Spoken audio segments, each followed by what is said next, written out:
Well, anticipation can be a good thing. It can be a bad thing. You're waiting for something to happen. You're kind of nervous, even when it's something we're pretty sure was going to happen. It's nice to see that Nick Chubb has his restructured deal, that he will be a member of the Cleveland Browns for at least this season. I never thought there was a world any other path would happen for this season when it comes to Nick Chubb. I'm glad it's done. The restructure is on the books. I'm not going to lie. I thought it'd be a little bit more of a restructure, but still, they got the deal done. That's maybe not even the deal I'm so worried about when it comes with Nick Chubb. And now I have anticipation about his long-term future with the Cleveland Browns. It's not quite that simple to say, yep, here's the deal. You're one of the best running backs in football. It's the knee. It's what he's going to be when he comes back. What's the state of this team in the future? Because Nick Chubb, if you've watched this show, you know how I feel. I don't want him playing football ever again for any other team except the Cleveland Browns. Is that likely in the future? I don't know. Is that something that you feel like is going to happen with Nick Chubb? That'll be our question this morning as we talk about it. Guards, Cavs! You blink around and find out. They almost did. They almost did. I said the stink had made its way across the gateway on losing to a subpar team, but nonetheless, Cavs pulled it out of the fire. Guardians pull it out of the fire. We got to talk some Cavs this morning with Evan Damerol. He's going to join us at 9:30. A litany of questions to Evan.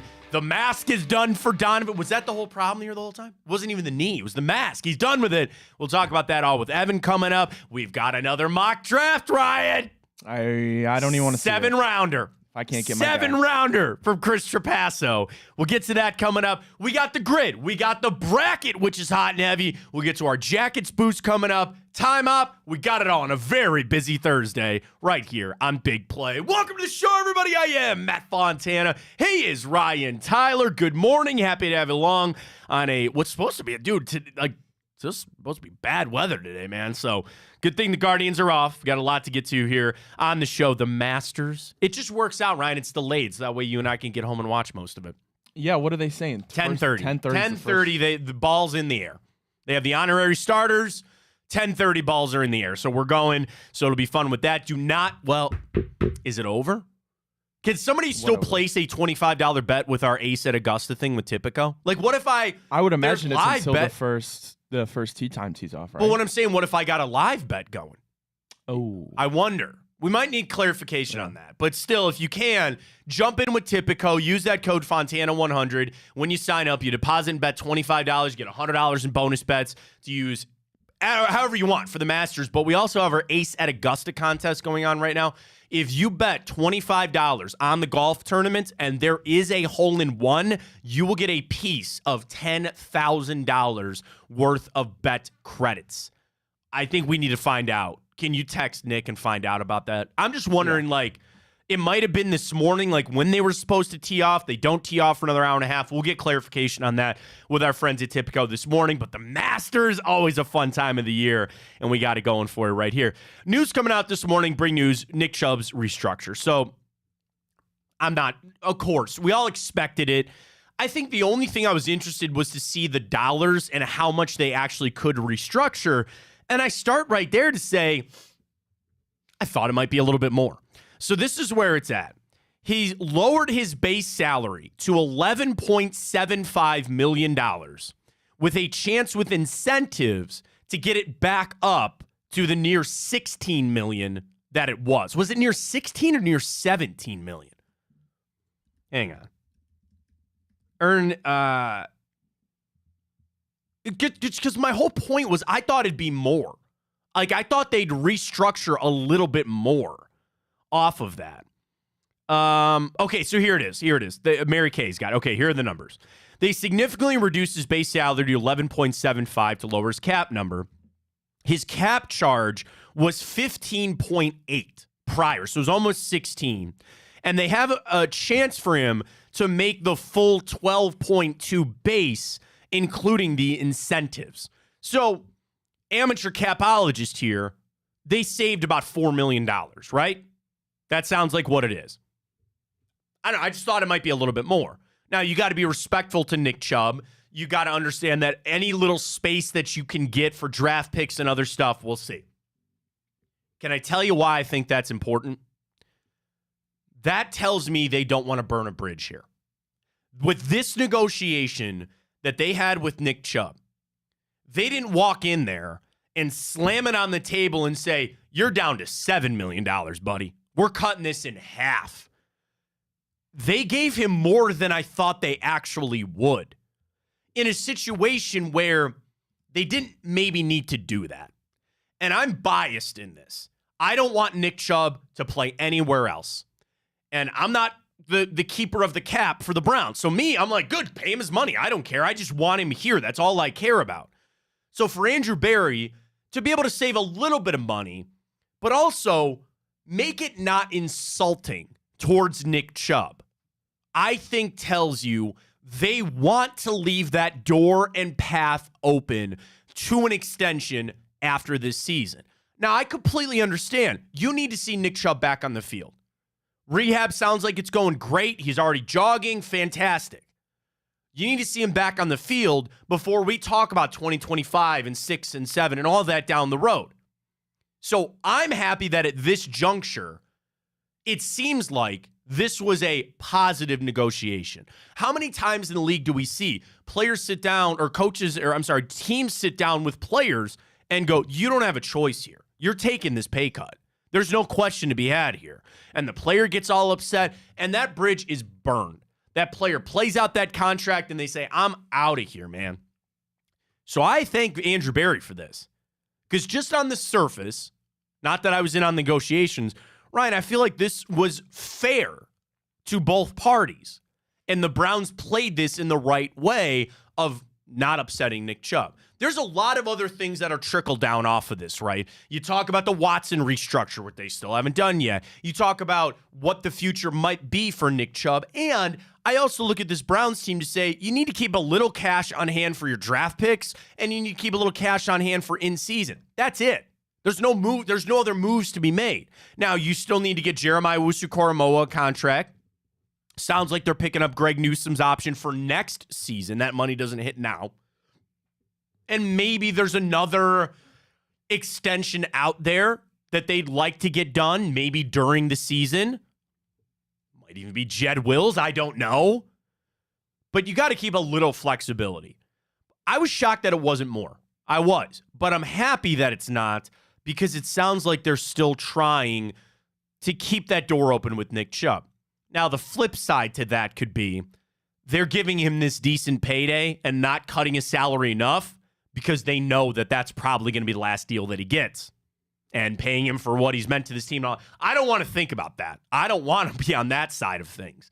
I want to believe that they're leaving it open to discuss a deal for him to stay around. Because we're going to post our Twitter question this morning at Matt Fontana Show. If you're watching there, thank you very much. And as always, drop us a follow if you can. Instagram, YouTube, Twitch, and of course, on Twitter at Matt Fontana Show. Do you believe Nick Chubb will be on the 2025 Cleveland Browns roster?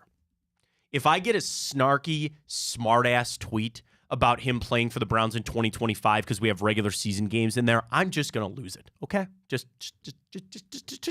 start this morning. Oh, you're talking about like a January, somebody's going to go, week 18. I'm like, that's not what I'm talking about. Put it up the way that we put it, but I know some smart-ass out there, and I appreciate smart-assery. I can be one from time to time. So I know he's going to be on the 2025 Browns, man. Oh, yeah, thanks. Okay, appreciate it. I'm talking about next season. Next season for the Cleveland Browns. Do you think that he's going to be here? Do you really think that he's going to be on the Browns beyond this year? That is my hope. That is my goal. And that is my dream. Does it feel like a dream? I don't know. Because I understand all the facts that are laid out in front of us. And I understand Andrew Berry has got a really tough job ahead of him. And that's why he's an NFL general manager. There's a lot of tough decisions that you have to make. You like these players. They mean something to you. I know he didn't draft Nick Chubb, but Nick Chubb was drafted by this team, what he means to this town. But you can't just go spending money all willy-nilly. You can't just throw money at a bunch of people because you like them. There's got to be a number behind it. There's got to be reasoning behind it. And I do trust Andrew Berry. We discussed this yesterday. We'll post this question when we get closer to the draft. The job that he has done in drafting. I think the job that Andrew Berry has done, I'm very high on Andrew Berry. I think he's really good at what he does. Doesn't mean that he hasn't had misses, sure, but I look at the contracts, I look at some of the trades, I look at what he does in free agency. I am all in on Andrew Berry running the Cleveland Browns the way that he is. So I can't say that and then try to tell him how to do his job. I can't sit here and say I'm all in and I trust him with what he does and then sit here and demand that he makes moves if it doesn't make the right amount of sense. This is all kind of minute at this point. We need to see Nick Chubb back on the field. And I thought about this as another question. I love the tweets in the Twitter inbox at Matt Fontana Show. You can always comment on YouTube as well. What are your expectations for Nick Chubb on his return? And I appreciate fans for a lot of reasons, Ryan.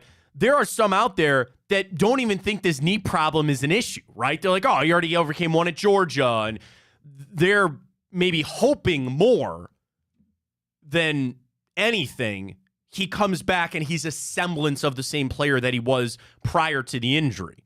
And what we've always said, an 80% Nick Chubb is still a lot better than a lot of running backs in the NFL. Then you get into the conversation about running backs and what they mean to the NFL, and they don't get paid, and the type of system that you want to run, what you want to do with Deshaun Watson now. I'm jaded, I'm guarded, I just want him here. I want him here. I do. It doesn't mean that I don't want him to be productive. I hope that he can come back. But he has now entered that era of a guy that I don't want to see play anywhere else. So our question is already out there. It's already getting responses, and people are overwhelmingly say yes, that they think he will be here. And I hope that Nick Chubb's side of things, it matters for him. What are we asking? Maybe that he takes a hometown discount. Now, he's taking a hometown discount on the position that has been undercut more than any in the NFL.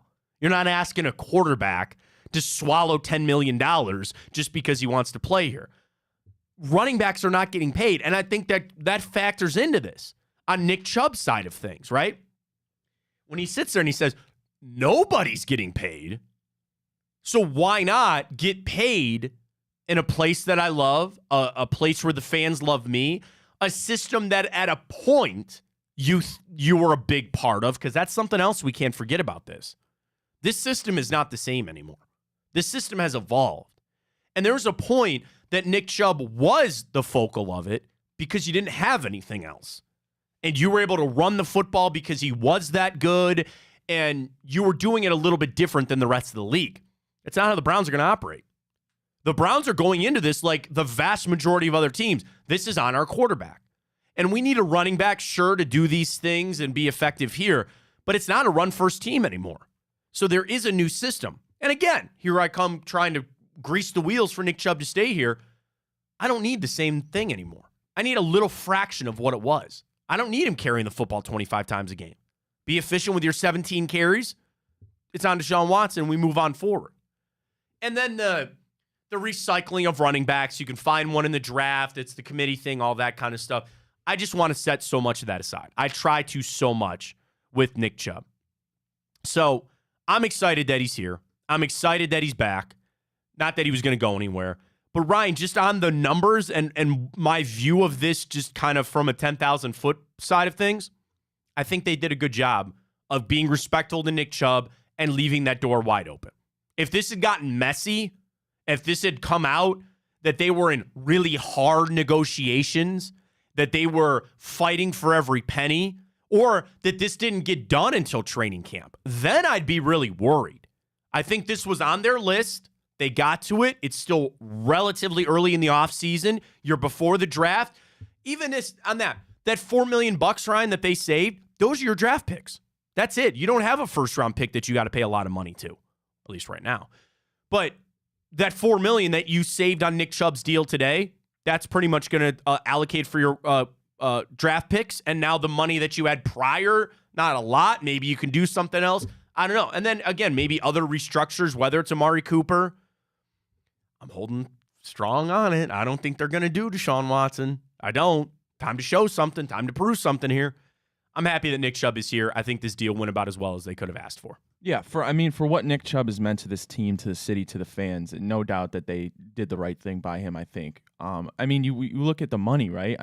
We're talking about Greg Newsome, them potentially picking up the 5th-year option, which it looks like it's going to be, and that's what, $12 million? 13, I think almost 13. And we're not even worrying about the money at that at all. We're worrying about the talent, right? And that's obviously because of a sad reflection of the state of the running back position. Obviously the most underpaid and undervalued. But Nick Chubb, for what he's done for this last 5 years since he's been here for the Cleveland Browns, he's been nothing but consistent in times when we needed consistency more than anything else. He's been the guy that we've been able to lean on. But to answer the question, Matt, do you think he's going to be here in 2025? That's a direct correlation to whether you think he's going to be back to Nick Chubb. Because if he is, even if he's 90, 80% of what he was, then unequivocally I'm voting yes, because the Browns would be stupid to ever let a guy like that go. However, I don't know how he's going to progress through this rehab. A second season-ending knee injury. The second one might have looked more gruesome than the first. And this is 8 years since that first one back in Georgia. Mm-hmm. But again, if I'm going to bet on anybody to make a miraculous recovery and get back to the state that they were, it's going to be Nick Chubb. That is the big part of it. And that's why I'm not necessarily asking Andrew Berry just to go and throw a contract at Nick Chubb, not knowing what that knee injury is going to be moving forward. I understand that. And there's no rush on that. You play it out and you see kind of how it goes. So I'm excited about that. Our Twitter question is up. At Matt Fontana Show, do you expect Nick Chubb to be a member of the Cleveland Browns next season? Already got a response in the Twitter inbox here. I think it was Nathan that tweeted this. And he tweets, a base salary of $2 or $3 million with incentives is the only chance that he'll be back. Let's be realistic. Okay, he's not coming back on that, I don't think. Hell no. I don't think so. $2 to $3 million? I get it. I think Nathan's probably depends what the incentives are, obviously. But incentives are a point of you're trying to hide money. Like they're trying to hide money with this incentive program right now, right? Trying to move that money around. Base salary, he ain't coming back for that. Some other team should give him more. All right, I'm shooting from the hip here. I want to find this. You know whose contract I'm looking up right now? Who? If you had to guess, Derrick Henry. 2 years, $16 million, 9 guaranteed. That's what he got. Give that to Nick Chubb. Give that after this season. Give that to Nick Chubb. And that might not take you all the way to the end of his career, but that would suffice me as a fan. That would fill my bucket as a fan. I'd be okay with that if you got him for a few years extra. Again, hoping that he comes off this knee injury and kind of figures it all out. All right, let's get to this mock really quick. I was going to get to it later, but let's do it right now. So Chris Trapasso, CBS Sports, did a 7-round 257 pick mock draft. He's got trades in here, as we've all done at the top. Okay, he's got Caleb Williams, Jaden Daniels, JJ McCarthy. He does have the Cardinals taking Marvin Harrison, and then 5th pick, Chargers traded to the Vikings for Drake May because he has JJ McCarthy going 3rd to the Patriots. So he has 4 quarterbacks. So he has Caleb Williams, Jaden Daniels, then J.J. McCarthy, which he writes, at this point, we shouldn't be shocked if McCarthy goes ahead of Drake May. There's all that scuttlebutt now pushing. So then he has 5 picks, 1 receiver, 4 quarterbacks. Correct. And then Malik Neighbors is your 6th pick. So you have 4 of your top 6 being quarterbacks, the other 2 being wide receivers. So that's just the top. I just want to look at that as an interest. Now, we scroll down to round number 2. Browns sit at 54. Got a trade. 33 overall. Oh, I thought you meant the Browns traded. No. The Buffalo Bills trade up with the Panthers to take... Is it Ladd? Ladd McConkey. I'm just saying, if we want to go ahead and give Ladd to these AFC contenders, I don't say I didn't warn you. Now, we did a mock. We did Mel's mock yesterday. What was your count, Ryan? 15 receivers went ahead? 15 before 54. Just in the second round, Ladd goes. Xavier Legette out of South Carolina. He's gone. Troy Franklin, gone. Jalen Polk, gone. 54, Cleveland Browns. Trey Benson, running back. Florida State. With Ricky Pearsall on the board and Malachi Corley. Okay, but how in tune are these experts to I always go with Trapasso's mock. I think he does a good job mocking. The running back thing, I do not this year. Not this year. Next year, I'm not even putting all my eggs in Chubb's basket. I'm believing a little bit on Jerome Ford here.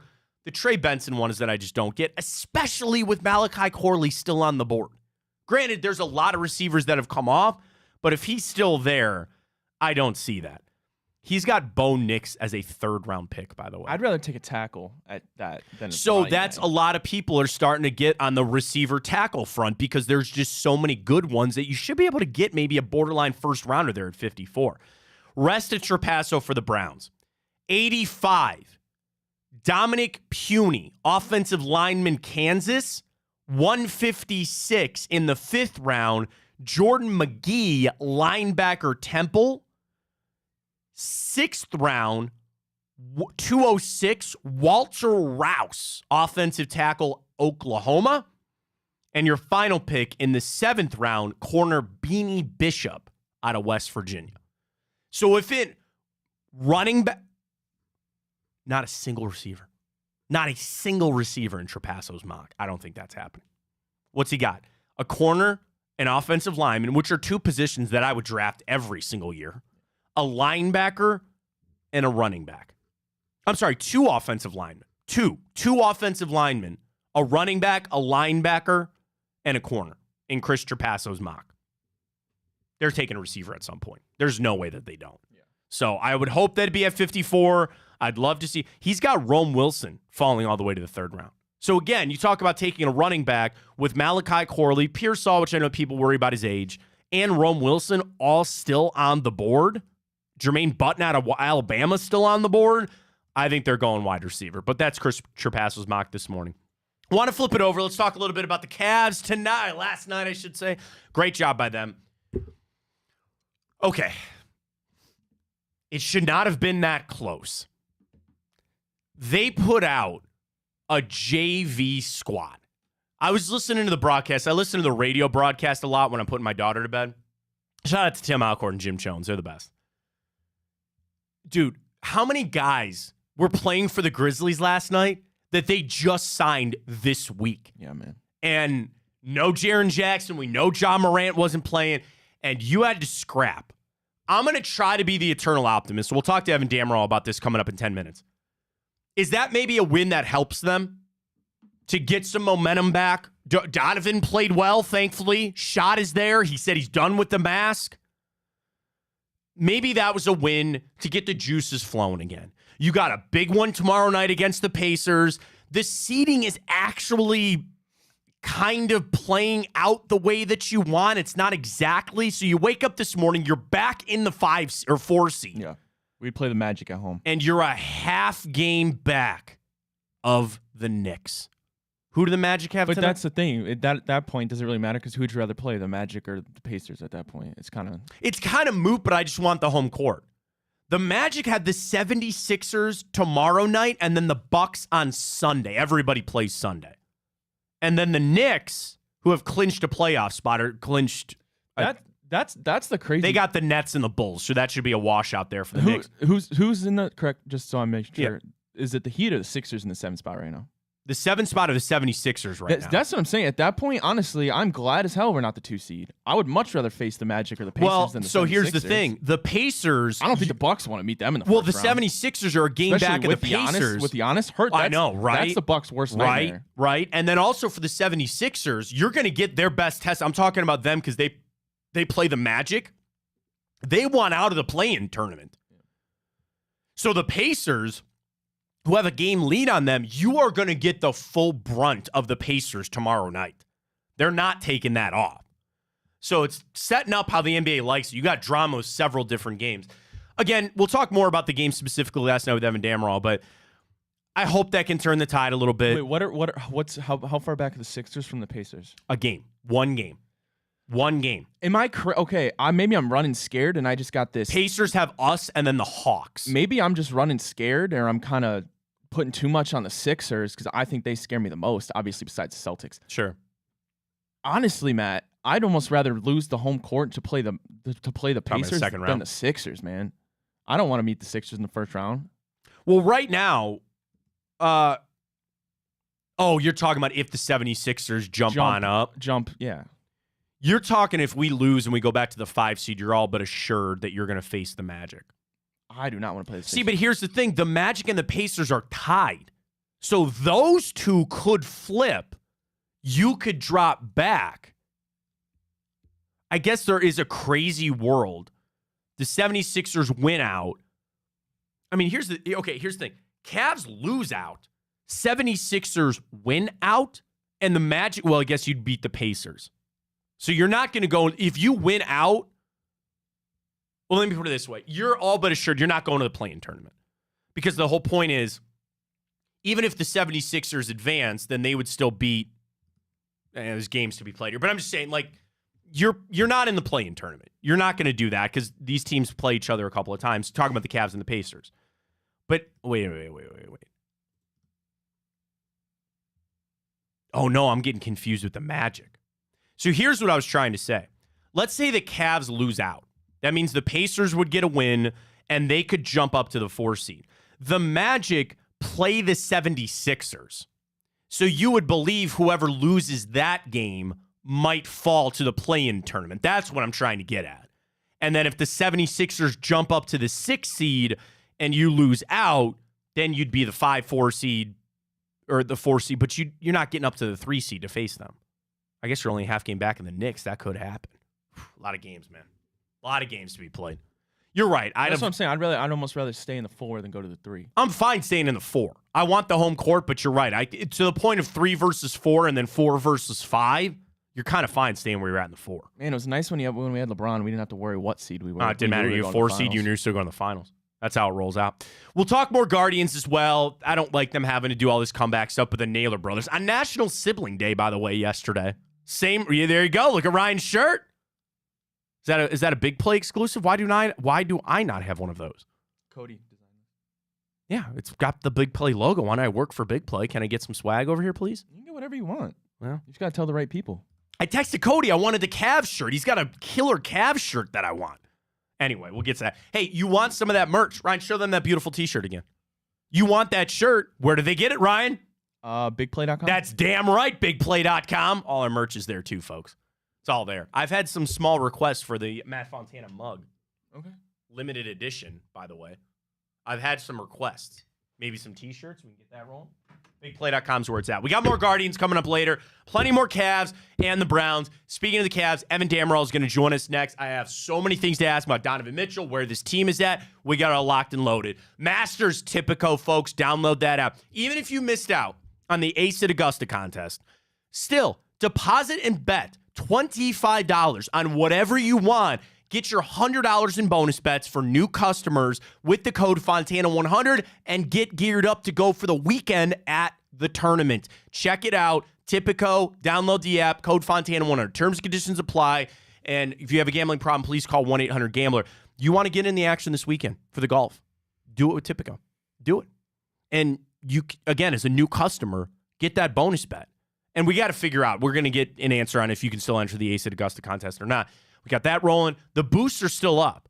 The groups are still up. It's all there. Tipico, download the app, use that code Fontana100. All right, Evan Dammerall is going to join us next. Talk nothing but Cavs with him. Comes your way next. Fontana Show right here on Big Play. Well, how do they know I'm doing this? Did somebody leak this out? It's social media. Oh. It's just, that's the way social media works now. I thought maybe you were just running that yep.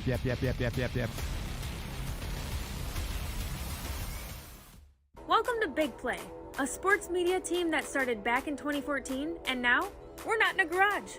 Look at us, incorporating some of Cleveland's favorite sports personalities, bringing you fun and compelling content from downtown Cleveland. Coming to you live from the shores of Lake Erie and Burke Lakefront Airport, join Team Big Play for all the best sports talk in Ohio. Check us out on social media at Big Play, bringing you fun and compelling content from downtown Cleveland.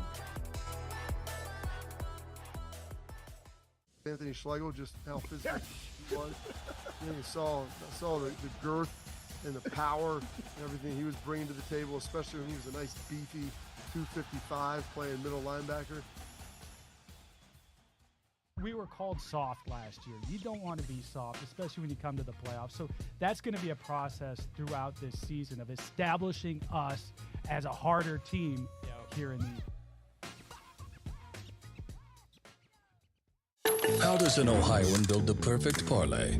Who's got something? Big guys looking for long odds. The kids in Columbus are covering better than anyone, and at even odds. If it's even, I'm leaving. Listen, our championship DVD starts today, all right? Dude, I just got an invite to a Cincy playoff watch party. Shut up. Cincy, State, Cleveland, the perfect parlay. I'm a genius. For the best odds on Ohio sports, bet with your cojones. It is Spanish, dummy. Bet with Typical Sportsbook. I don't buy into this nonsense, this conspiracy nonsense that he's got his money and he's dogging it. That's ridiculous.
All right, welcome back. Fontana Show. We're going to have Evan Damroll in just a second talking some Cavs.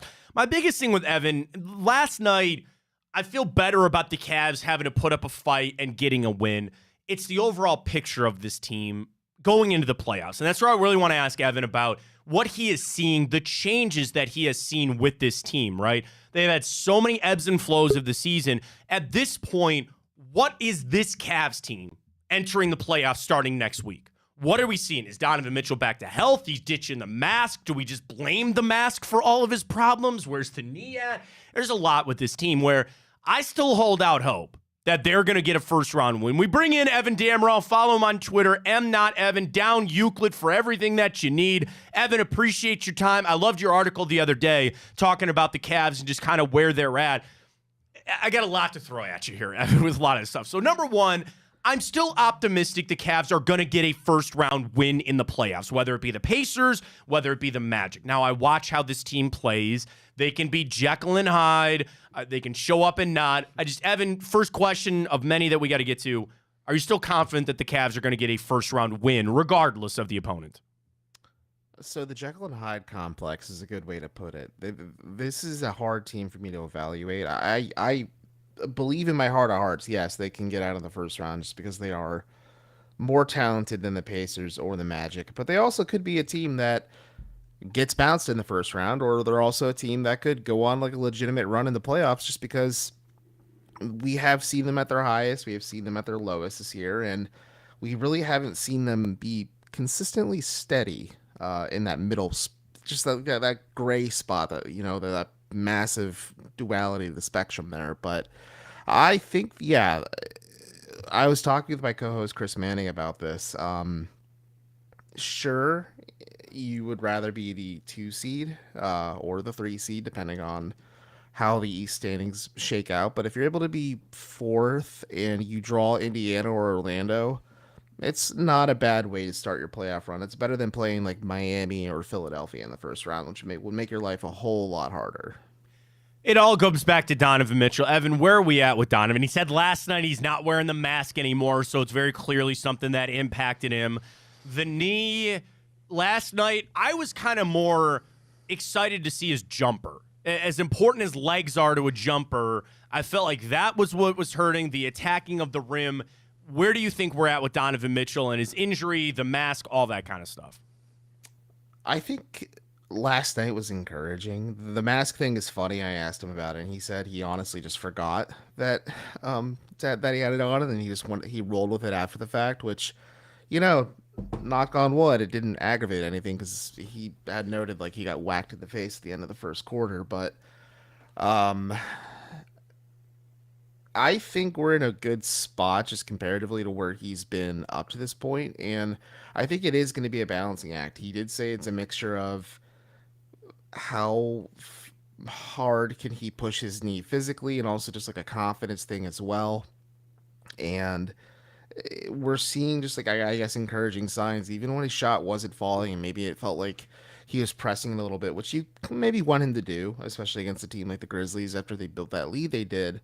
Um, you want him to press and kind of maybe find his rhythm there, but like he was still moving the ball. He was really, really impactful with his playmaking and things like that. So I think he's slowly ramping things up still. I do believe that these last two games will be important for just that process, and also the week-ish off that they get before the playoffs actually start for them will be helpful too. But he said himself he expects to be back at his old self by the time the playoffs start. So he put the ultimatum or goal on himself with about 2 weeks ago. So we'll see where he's at, of course. But I think he's trending in the right direction, which that's the best kind of news you could ask for if you're the Cavs. Evan Dammarell joining us. Follow him on Twitter. I'm not Evan, of course, down Euclid podcast, writing everything you need when it comes to the Cavs. To the rest of the team, Evan, is there something that you have seen? I mean, it's easy to say, okay, Darius Garland wasn't playing all that well, and Karis LeVert this. Like, is there something else maybe outside of Donovan Mitchell that you're really keying on, whether it's something the Cavs actually have been doing well or an area of real concern as they get ready to go for the playoffs? Well, it was an area of concern, and then they showcased it against the Grizzlies. But the Cavs are at their best offensively when they play downhill, which is they get out in fast break, of course, and they try to get fast, easy buckets, or at least just set up their offense. I think JB Bickerstaff once said like 2 to 3 real seconds, and they are crossing the timeline with 22 to 21 seconds left on the shot clock. So like they are trying to play quicker, getting their offensive sets a lot faster. It's a little trickier to maybe do that in the playoffs just because it's slower basketball, but at least the Cavs, like they know who they are, and they know that they're at their best when they are trying their hardest to apply pressure at the rim, whether it's their guards between Garland and Mitchell, or LeVert too, if you want to put him in that mix, or obviously their bigs between Mobley and Allen. And you force defenses to overcorrect, maybe just, really compensate for the fact that they're putting a bunch of pressure at the rim. And then that's what makes it easier to fire away from the perimeter. And you find that healthy balance that the Cavs really, when they were firing at all cylinders in January, or just like when their offense really seems like it's seamless, like that's the kind of the ticket for them to kind of really get things rocking and rolling for them. And that's what I'm going to kind of tune in on and keep an eye on, is like, can they continue to just build upon that success that they found in the second half, especially in the third quarter against Memphis, where the defense clamped down and then let their defense dictate the offensive flow, which was quicker, a lot more pressure at the rim. I mean, they had so many free throw attempts at the end of the game, but it's going to be like, that's the formula for success for them. It seems simple enough, but for a team that has just struggled to be consistent, you'd be surprised how sometimes they just don't really go to that. And it's just, pace and space, and just putting pressure at the rim. Like that's the formula for success, and something I'm going to kind of keyed in on just for the last 2 regular season games, and then when the playoffs start. The JB Bickerstaff thing, Evan, is something that I'm a JB fan, and I think he's a good coach. And I got a lot of people, the armchair warriors, keyboard warriors, tell me that I'm an idiot because they go, where have you ever seen JB Bickerstaff be a good coach? And I go, he was in the Coach of the Year conversation when the Cavs were on the run that they were going on. But anyway, I digress. I say that to say this, Evan. I feel like, unfortunately, we've crossed a line of no return. And there's been bad losses. I go back to that Hornets game, even this stretch that they've been on, and I just, the 20-point collapse. Evan, where do you think the Cavs are at with JB Bickerstaff entering this? But I know we got the playoffs still, and then go on a run and maybe save it. I don't know. Evan, I just have a bad feeling we're going to be looking for a head coach this offseason. I do.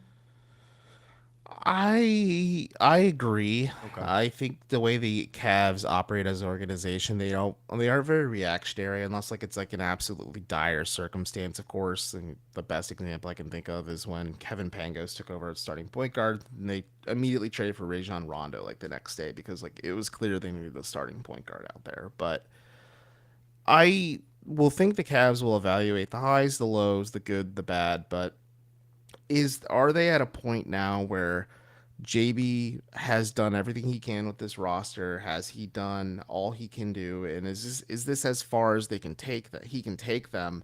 Because they are a very talented team. They should be a team that is flirting with Eastern Conference dominance at this point, just because you have so many young players starting to enter their prime, or you have a guy that's a superstar that is in his prime in Donovan Mitchell as well. And I think it's fair to question that. I think it's also fair to question just like it's been 3 years in a row now where the Cavs start out super hot and then they kind of flame out at the end and then they scramble come postseason time, whether it's the play-in tournament last year against the Knicks or what could be a possible first-round matchup. I mean, I would be stunned if they lost to the Magic or the Pacers, but I'm also just kind of maintaining that mentality of like that spectrum where like they could lose in the first round and I wouldn't be surprised, or if they go on a run, I wouldn't be surprised. But I think JB, yeah, I agree with you. I think he's a great coach. I think he really showed his chops and just like how much he has his finger on the pulse of this team. When they lost Evan Mobley and Darius Garland, they were unfazed and they went on that run in January and like they were playing really, really good basketball. Like it was clear like he had the full attention, command, and respect in the locker room. But we'll see how the playoffs go, and if it ends up being, another situation where he gets outcoached, yeah, I understand the justification of maybe moving on, but this is an organization that's not very overreactionary, and we'll see. But I am kind of in the mentality like, how much further can you go with JB Bickerstaff at the helm versus maybe a new voice, or is it wholesale change you need to make elsewhere just to kind of keep modernizing this team and making it better overall on the floor? Evan Dammarell, Down Euclid podcast, all the writing. Check it out on Twitter. I also think, Evan, with that, if that is something the Cavs want to do, that could then delay a decision from Donovan Mitchell, right? This offseason with so many moves that have to happen, I'm assuming Donovan's not going to make any decision unless he knows who the head coach of the Cavs are going to be. The discussion about they can't keep the four together. If they sign, he signs that extension. Jared Allen needs a deal. Evan Mobley's extension eligible. Garland seems to be the one that everybody just thinks will get moved on. The big one we know is Donovan Mitchell. Evan, it's an impossible question. I don't mean to put this on you as an impossible one because neither one of us are Donovan Mitchell. Where do you think he stands? Where do you think this whole extension thing with the Cavs stands? I think he re-ups, but it's going to be a shorter deal. I think this knee injury has really thrown a wrench at everything. I also just think this season has thrown a wrench at everything. And the way the market is panning out right now, I think the Los Angeleses, as in the Lakers, or the Miami Heats of the world will always be the conversation for a superstar player. Days don't go on where there's always going to be part of that conversation, but the Knicks are kind of out of the conversation now. If you're Donovan Mitchell, do you want to go back to New York and play for a bad team like Brooklyn? I don't think so, especially because Mitchell has made it kind of explicitly clear that he wants to be playing for postseason and maybe even championship level, just like success at this point in his career. And going to the Nets certainly doesn't seem like the path to that. But I think he maybe re-ups on the Cavs because this knee injury certainly has an impact of it. I've talked to folks who think like, who aren't affiliated with the team, who just cover the team, that he maybe signs like a full max just because like what if this knee injury becomes like a serious issue long term. But I think he re-ups, just gives the Cavs a little bit more bandwidth and wiggle room to evaluate things, and he remains engaged on just a lot of the key decisions because he is the best player of this team on this team, and he will just kind of keep giving his input and thoughts on how they can maximize their success. But I felt this way for a while. I know the end of this season maybe doesn't help. Maybe if they lose in spectacular fashion in the first round, maybe the conversation changes entirely and Mitchell's like, all right, this situation isn't going to work for me unless like dramatic wholesale change happens, and then he really puts the passes the buck to the Cavs in that scenario. But I just have a feeling, just because the season is so hard to kind of give a full like autopsy on right now, if you're Donovan Mitchell, this is a good situation for you. Clearly, like when everything works, it's working great. You re-up on a shorter deal so you maintain that flexibility just in case, like, you know what, this isn't for me, I can move on while I'm still in my prime and still make top dollar. And also just give the Cavs a little bit more runway to work with so that they can kind of not have to scramble with a superstar that they're trying to appease at the same time. Well, I also think about Evan. He signs that shorter deal. It doesn't mean that he still can't request a trade. And we know superstars get moved even in they're on a max deal, so he can kind of hold the Cavs a little bit honored on that to say, hey, if I don't like what I'm seeing, then it's time for me to go, but give him a little bit of chance. Outside of that, Evan, final thing here. He signs it. I like where your head's at. I kind of agree with you short of one.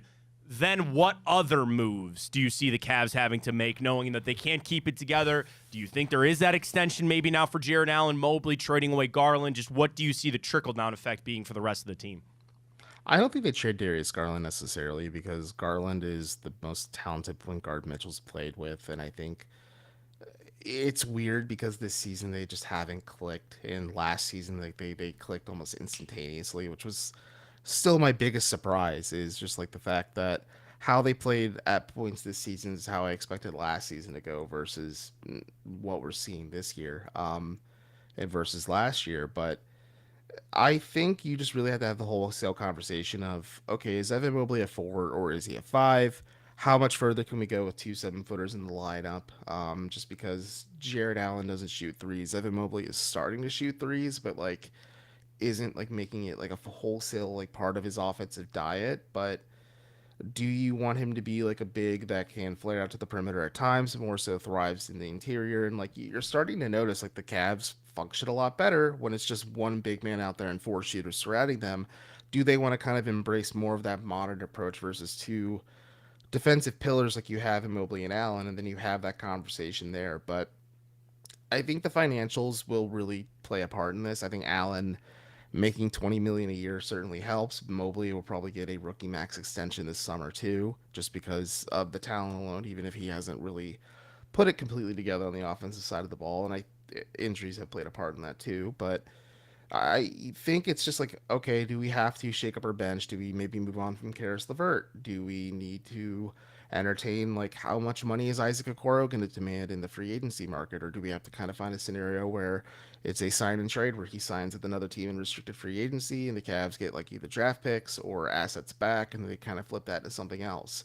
How do they utilize that first round pick they have? Like there are some older players in the draft that could be impactful players right away where it's like cheap cost controlled depth where you can maybe balance out some of the issues you have. Like there's a lot of like just weird questions, but I think it's just addressing the depth, addressing just some of the exterior issues, and then obviously having an honest conversation between how much further can we go with Jared Allen and Evan Mobley starting together, because you're not going to have Jared Allen come off the bench. You're obviously not going to have Evan Mobley come off the bench either. Like you kind of have to pick at this point. Like is Mobley a center? But maybe he starts at the 4, but you play with a cheaper 5 next to him, and then Mobley finishes games at the 5. But that's a conversation for the summer, and it's kind of where my head is at right now, at least. Great stuff, man. Always appreciate your time. Evan Dammarell, am not Evan on Twitter, at Down Euclid. Evan, I'm sure we'll catch up next week as we get geared up for the playoffs. 2 more to go. Enjoy it, and we'll be reading and watching it Down Euclid, man. Thank you. Appreciate it. There he goes, Evan Dammarell. Great stuff as always, man. I thought that was interesting there. He goes, now maybe don't have to trade Darius Garland. All right. I mean, there's so many things. And I like where Evan's head was at, was just talking about a shorter extension there for Donovan Mitchell and give them more time. I think that was such a great point from Evan, which I loved, was give it more time, right? Unfortunately, with the injury, it's funny, I'm not talking about the Browns here. The injury has taken away an evaluation period for you. You know what I'm saying? Like the injuries that they had to deal with all season made it really hard to evaluate what this team was. So even if Donovan Mitchell is sitting here, to Evan's great points about he can work here, you can win here, it fits here, all that, you got to give yourself more time in the evaluation. So sign this max, get your deal, get your money, couple of years, or, if this knee injury is something that's going to linger or something that he thinks might impact his free. Donovan Mitchell's a max player no matter what. And at that point, he's going to get more money here. Like, I think it all kind of fits. And that gives me a little bit of, I was excited about the Cavs there. I had hope for the Cavs. But Ryan, does that not give you a little bit of, I don't know, different approach to this playoff where it's like, you're not going into this playoff saying you don't win this series, you lose Donovan Mitchell. Some people feel like their first round matchup, whether it's the Pacers or the Magic or whoever it is, you feel like you're playing that series for the right to keep Donovan Mitchell, right? Like we need to win this series and you get to keep Donovan Mitchell. That's not how it is. So to play a little more loose, to say it's probably going to play out that way, I feel good about it. We just asked people yesterday on they feel if Donovan Mitchell is going to re-sign with the Cavs or not moving forward. I look at this point, I just say, I think they're in a good spot. You'd like them to be in a better spot, but they're all right. Let's see how the playoffs play out. And to Evan's point, Donovan most likely, I'm not putting words in Evan's mouth. I feel like Donovan is going to come back, and I feel like Evan said the same thing. Yeah, I mean, it's nice knowing that there's still, no matter the outcome, more than likely, it sounds like, even if it is that shorter-term deal, that you're going to keep your superstar. But depending on how the playoffs do go, it still begs the question, how high is that ceiling? Is it really fixable in the offseason? If you do whatever you do, move on from Darius Garland, if you figure out, well, if we can't play Evan Mobley and Jared Allen at the same time, I mean, are there realistic measures that the Cavs can take in the offseason, in the summer, to really capitalize on Mitchell while he's still in his prime and make him happy here so you don't have to deal with him maybe requesting that trade even though he's still on the deal? So I think the playoffs will maybe answer a pretty large part of that question, but it's still, it ultimately... Like, for me, so much of it does boil down on Evan Mobley. He is supposed to be your superstar. I understand how good Donovan Mitchell is, but, every superstar, you still need that option too. And it was supposed to be Mobley, and he's obviously still not at that point yet. But a lot of it comes down to how high Evan Mobley really can reach in his ceiling. Evan said there about JB, and he and I are of the same mindset, which is why I think we're a little bit, I don't say better to have this conversation, but there are people that are already kicked JB Bickerstaff out the door, right? We're not there, but we look at it objectively and have the same opinion that there might have to be a change there. And the Cavs probably feel the same way. We don't want to make that move necessarily. It's kind of forcing our hand on this, but it's, again, I just feel like you've crossed the line, and it just sucks, man. Because that is such a big shakeup in the NBA, where you see Doc Rivers just walking into the Bucks job, and they just move on from Adrian Griffin. That change is monumental. Now, that being said, some of the things that I have heard, and even some of the things that Evan mentioned just with us here in our interview, there's a system problem with the Cavs. There's a systemic problem with what they're trying to run, with the players that they have, and really where they're best at. They mentioned on the broadcast, and so did them, they want uptick. They said on the broadcast that JB wants the ball in the forward court 3 seconds into the shot clock. He wants it up there, and we're moving quick here. Other times you couldn't do that because you didn't have Donovan Mitchell or you didn't have Darius Garland. So I think another issue with the injuries that, again, might even end up costing JB's job here, they couldn't find the system that they want to run. They couldn't find what the best version of this Cavs team was. At this point, try to figure out for the playoffs, and maybe it's just been sitting there the whole time, and they just need to get guys healthy to start running it again. I'm not asking JB to throw it out there against the Grizzlies last night. You might have to throw it out there tomorrow night against the Pacers, but maybe in the playoffs they can start unlocking some things. That has been one of the detriments of this team. I don't think they quite yet know who they are. They've got to find that out. Once they do, with the right pieces in place, maybe we can have a better evaluation of who this team is and what they're trying to do. But Ryan, I mean, it's still, at the end of the day, it's probably going to cost JB his job, whether or not. But that change, I don't want it to be just this, we'll go find anybody. Any Joe Schmo can walk in here and do this. It's never that easy. But maybe that's another part of this flip, that they got to find a coach that's going to run the system that fits this team. It's the coach versus the player thing, right? The best coaches run systems for the players that they have. Well, when your players get injured and you're fighting uphill battles with that, what can you do? Maybe it's now we got to find this coach that is going to run the right system for this. I don't know. I mean, the NBA is so weird with coaches. It's so loose. Like, you would never see in the NFL a team where they're halfway through the season, they're 9-1, and they're changing changing to the guard there at the helm. Like, you'll never see that. The NBA, we saw it with Adrian Griffin and the Bucks. We saw it here in Cleveland with David Blatt. Coaching is so weird. I mean, Darvin Ham, the Lakers, everybody wants him out there. I mean, the head coach. Have the Lakers had a coach since Phil that they haven't want fired? By the way, and the head coach. I mean, at the end of the day, it's LeBron James. Yeah.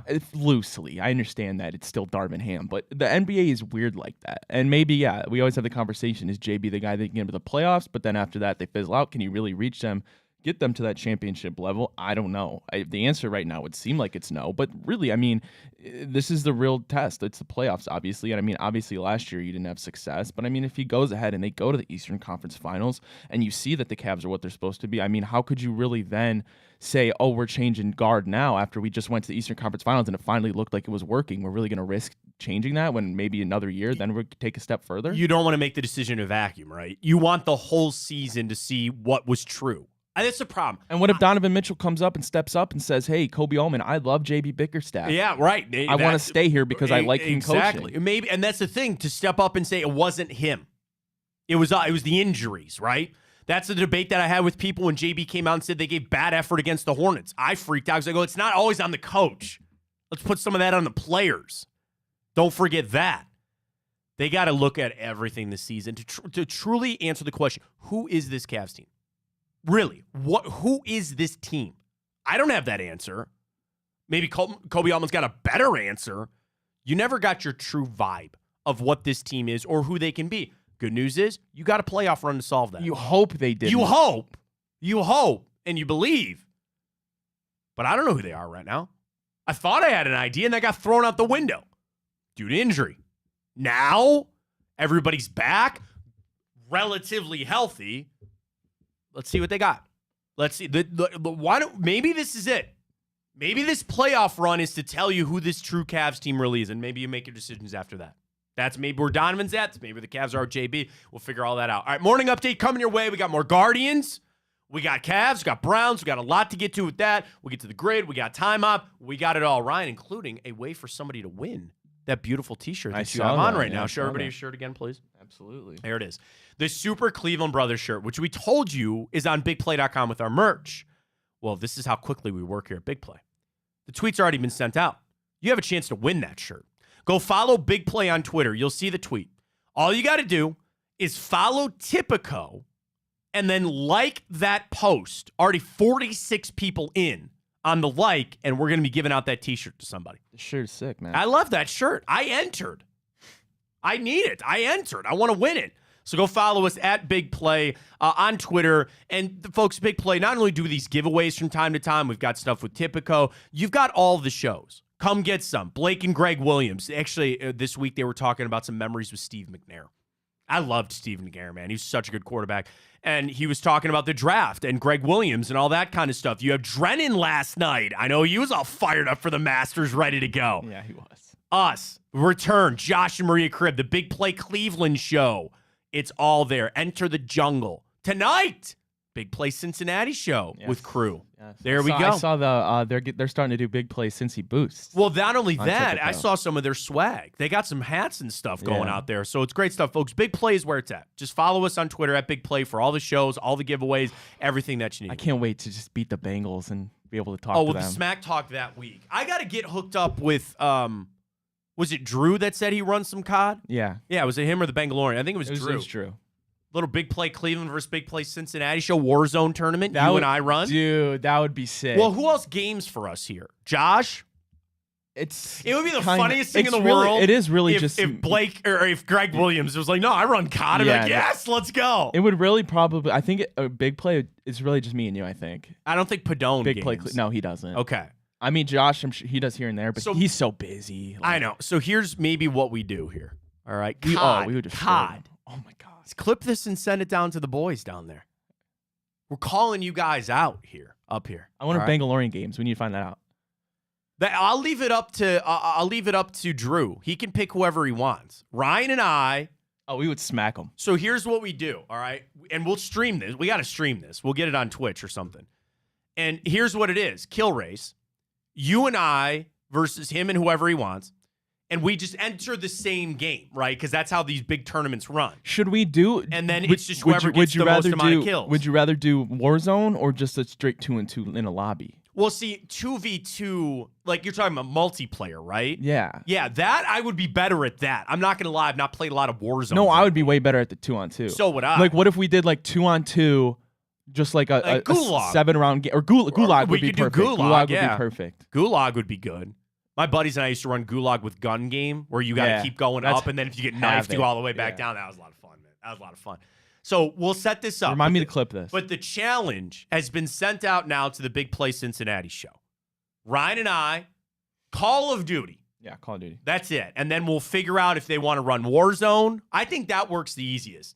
We just enter a quad lobby, you and me versus him and him. Now, that's tough because we're always going to be taking 4-on-2 fights and we're not pros. You know what I mean? Like, that's usually how the kill races go on the pro side of things.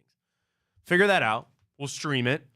And then we'll mix in some giveaways, something like that. If we win, we'll give something out to the Cleveland fans. They win, which they won't. We'll send it out to Cincinnati. That's fine. That's fine. So it has been passed now. It has been passed down there. But you can catch them tonight. I wonder if they'll respond to our challenge tonight. You can catch it at Big Play. I'll clip Big it and Play send Cincinnati it over after the show tonight with everything going on. A lot of Bengals news coming out too.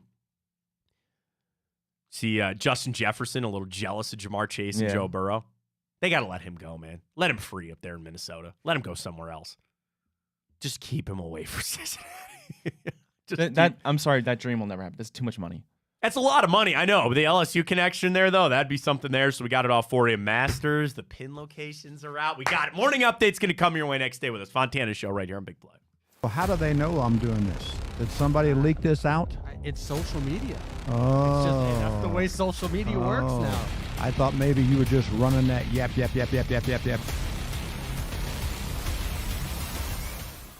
Welcome to Big Play, a sports media team that started back in 2014, and now we're not in a garage. Look at us, incorporating some of Cleveland's favorite sports personalities, bringing you fun and compelling content from downtown Cleveland. Coming to you live from the shores of Lake Erie and Burke Lakefront Airport, join Team Big Play for all the best sports talk in Ohio. Check us out on social media at Big Play, bringing you fun and compelling content from downtown Cleveland. Anthony Schlegel, just how physical he was. You saw the girth and the power and everything he was bringing to the table, especially when he was a nice beefy 255 playing middle linebacker. We were called soft last year. You don't want to be soft, especially when you come to the playoffs. So that's going to be a process throughout this season of establishing us as a harder team here in the How does an Ohioan build the perfect parlay?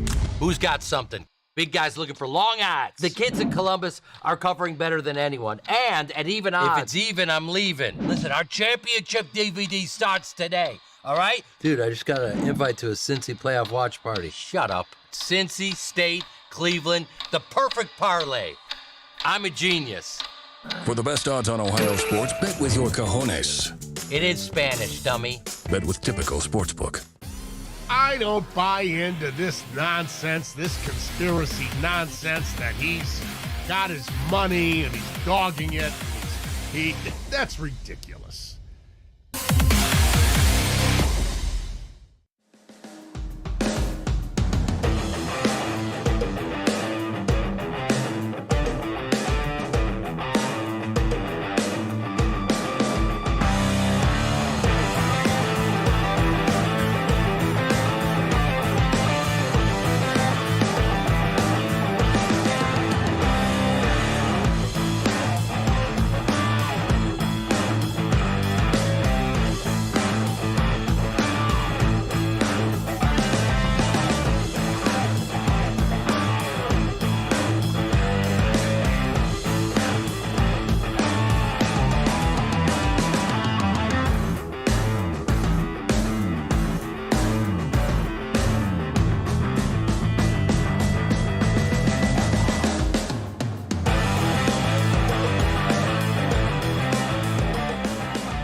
We're back. Welcome back. Jump on to it. Now it's all good. We got a lot moving on over here.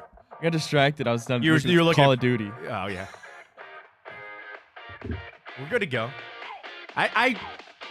Again, I think we better. Welcome back. Matt Fontana Show, Big Play. Ryan Tyler, Matt Fontana. Drops follows. Twitter, at Matt Fontana83, at Ryan Tyler 33. We are challenging the Big Play Cincy guys to a little Call of Duty match. We got to put some skin in that game. Yeah, we do. I'm just thinking, like, I'd say take us to dinner, but we're not going to Skyline. That's not happening. So. Maybe they can't eat Skyline for a year. Could you imagine? That would actually be a gift to them. Not to them, though. Yeah, whatever. So we'll get that cooked up. We got a lot going on. Masters, Browns, Guards, Cavs. We got it all for you this morning. Ryan, please take it away. All right, Matt. Well, news came out this morning that the Browns and star running back Nick Chubb have agreed to terms on a reworked contract that will make sure Chubb is on the team for 2024. They are reducing his base salary from $15.85 million all the way down to $6.275 million with a chance to earn $12.2 million in incentives. So I look at it, I thought that it was going to be more. And then Aaron Wilson, who covers the Texans, but he really covers, actually, no, it was not Aaron Wilson. It was, oh my God. It might have been Rygard, Anthony Rygard. I think that's his name. Hang on. Yeah, Anthony Reinhart. Reinhardt, excuse me. He works out of Columbus. And he covers the NFL. He sent a tweet, and he said something that he thought it would have been more that Chubb would have got. Basically, that this restructure was more than he expected. So here I am saying like, oh, wow, I thought, basically the difference is, I thought Chubb's base salary would have gone down more. And Anthony goes, actually, I thought it was going to be like 8. Yeah. Like, I thought he was going to go more now. I don't know. I go back. Here, I'm getting people confused. I'm confusing myself here. I thought that Nick Chubb's salary was going to go down to 10 or something like that. Anthony tweets, the cut is larger than he expected. So I thought the cut was going to be more. Wait, no. Yes. I thought it was going to be more. Anthony thought it was going to be less of a cut for Nick Chubb. Is kind of where he's coming from. Right. Sorry. My whole point is I'm glad that he's back. I didn't think there was any fear that he was ever going to leave, but I think the negotiations went well. They're leaving the door open for the future, whatever might that be. And the ultimate question remains, Ryan, what do you expect out of Nick Chubb this season? What do you think that Nick Chubb is going to be for this team moving forward? That's what you're looking at right now. That will determine if he's on the team in 2025. Season, I mean, that's probably it. And I know there are fans out there that think he'll be just fine coming off this knee injury. I'm not quite ready to jump onto that all the way in, but still, what do you expect out of him? What do you think he's going to be able to provide for this team moving forward? It's going to be tough. And the Browns are waiting to see how that plays out. That's very clearly. They restructure. They bring him back for now. You're not going to discard him at this point. Hopefully he comes back sooner rather than later, and he shows that he can be a version of himself. Well, the Guardians walked off yesterday against the White Sox. They came from behind. The Naylor brothers stole the show. Josh Naylor goes yard, as well as his brother, Bo. Bo Naylor also had the walk-off hit in the bottom of the 10th. On Siblings Day, I thought you were going to get me on the why you so crap on Josh Naylor, right? I was thinking about it, but I didn't. Right. I don't look at it from this standpoint. Okay. I don't necessarily like the Guardians are playing that way, but they're hitting, man. They continue to hit. And a walk-off, great. That runner at second, which is still just so stupid that I hate. You got the win, all right? Day off today, which I think comes at a good point because you were not playing baseball today. Detroit's already canceled their game. Supposed to be bad storms all afternoon. Now you got the test. Now you got the Yankees coming to town. Carrasco on the bump. What's that look there? I just don't have a great feeling about Carrasco going against the 10-2 Yankees. I mean, we'll find it out. Have they announced who Saturday's starter is yet? No, hang on. Schedule. You got Carrasco. Oh, no, then just Mackenzie Allen. That's how it's going to roll for right now. And they should be able, with the off days, to sync that up without having that fifth starter. A lot of times teams don't need a fifth starter the first couple weeks of the season just with off days and everything, too. I'm watching the minors. Xavier Curry has a start. Do they try to stretch him out? Still waiting for Gavin Williams to come back. That fifth spot will figure itself out. You came back on a bad baseball team. What my hope is for Stephen Vogt is he sat down with the guys and said, we shouldn't even have been in that situation. Now, you want to get concerned about Tanner Bybee following up another bad start from Logan Allen. Those are kind of one in the. You hope that's not consistent, right? But I look at it from this standpoint. Your bat showed up when you needed him to. That gives you some momentum. That gives you a little bit of swag. Good, keep it going. But I also want the message put apart. We can't be having this. And I know they were talking about the TV broadcast as well. Andre was mentioning this about, like, Jose Ramirez didn't like something that he saw. It was something with Rocchio and how they approached something. I know the Guardians defense yesterday kind of had some gaffes. I got pissed about Bo Naylor throwing through there on that runner when he was going to second to allow that run to score. Then, who was that threw to third? The pitcher? And Jose kind of botched it. there were some defensive mistakes there. Guardians are a team that you expect to play pretty good defense. You had arguably the best defender in baseball in Andres Jimenez. Jose Ramirez is above average. Brian Rocchio in the bottom of the ninth had a game-saving showed play. up, did he That not? double play in the bottom of the ninth was huge. Huge. Step on the bag, fire it on across. So you got to play good defense. And Munch sent this out, and I love Munch to death, about center field, where he felt like Miles Straw could have ran down that double that Laureano couldn't have gotten to. Yes. Probably right. It was also that one he didn't dive. I thought it was very gettable for the dive. He slid, and then got it on the bounce. Is that the one you're talking about with Laureano? Yeah. I think we need to keep him in right. Now, Freeman is a converted outfielder. All right, one negative thing.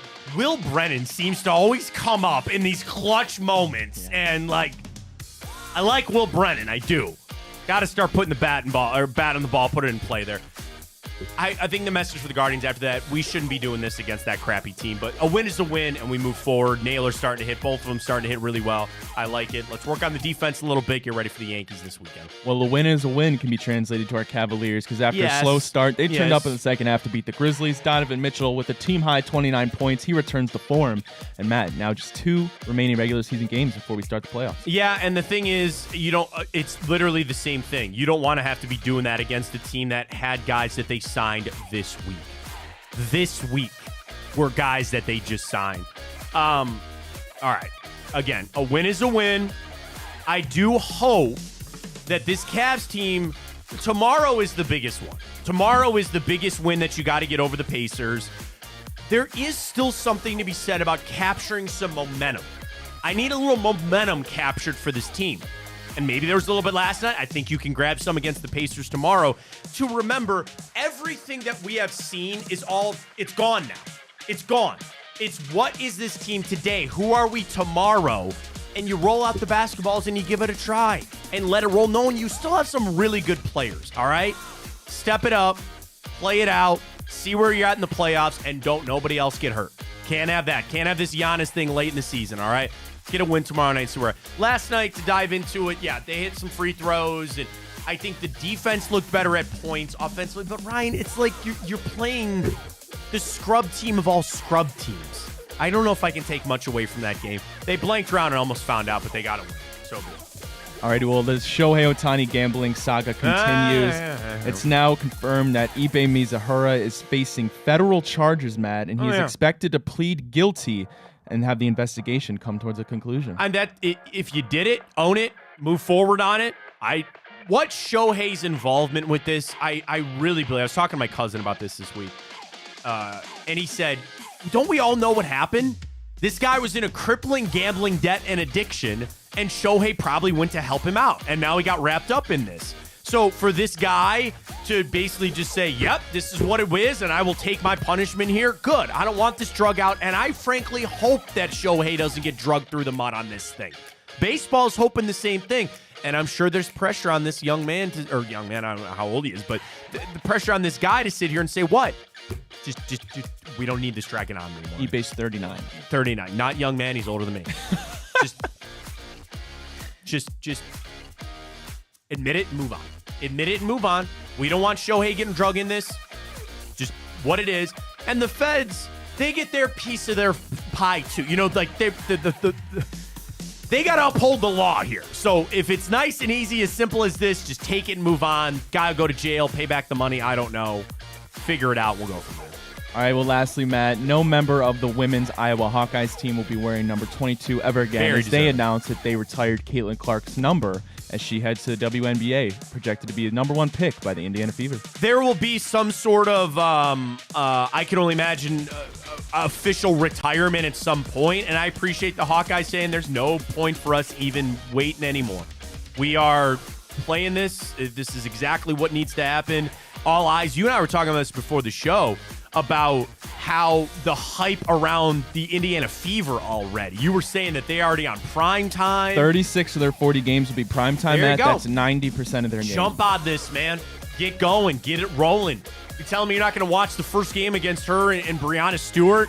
I scon you? Come on. I hope Clark just goes off. It'd be fun, man. It'd be fun to watch. Shut those old heads up. But it's also, I mean, what a grind for her to go through this season, to go to the national championship, and then you're turning right back around. Your WNBA season starts in like a month, man. Yeah. Ready to go. So it's exciting stuff. Good stuff there.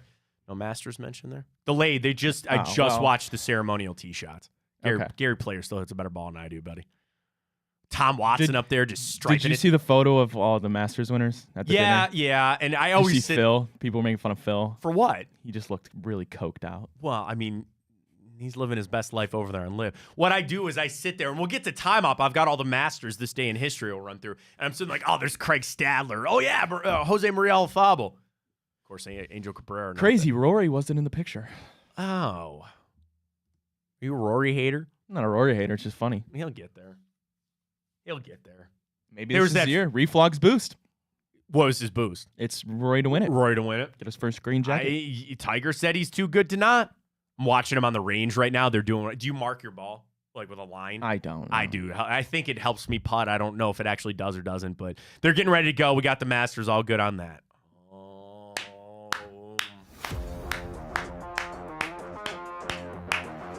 Now, I told you this morning that there was going to be a University of Miami category, and you said, don't worry, I got you. I think I got it. Here we go. Grid up and down, left and right. You know how it works. It's been throttling our asses. But it's time that we turn it around. Here we go. Sorry. 9 minutes. Go. Okay, did Ed Reed go to Of course he did.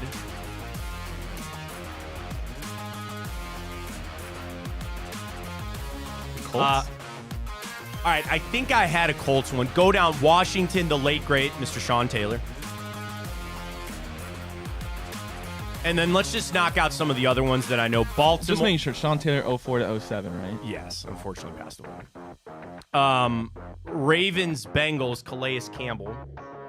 Ravens, Bengals? Oh, I'm sorry, Ravens, Jags. What am I staring at? Ravens, Jags, Calais Campbell. So we're coming back to the Colts, man? Yeah, I think it's better when we just kind of run through some quick ones that we know that we're good on. Okay. There's a Colts, Jags one that's not hitting with me right now, but I can't think of what it is.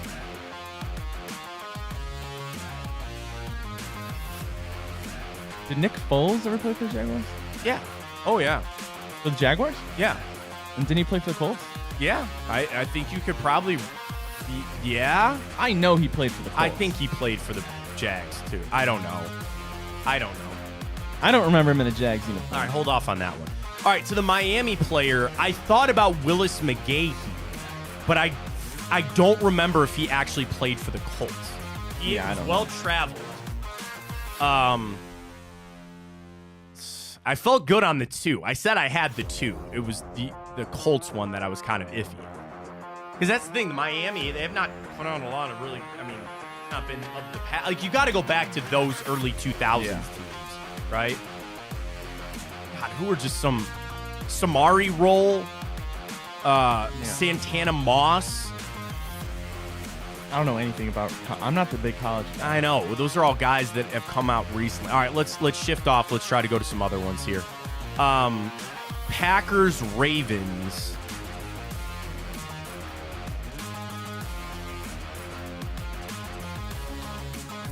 I can't. Oh man, there's got to be a quarterback there, but I can't think of one. We are doing well on the quarterbacks, like really zeroing a lot of quarterbacks. All right, Fitzpatrick. Washington works, but I don't think he played at Green Bay or Jacksonville. Tyrod Taylor, no. Josh McCown, no.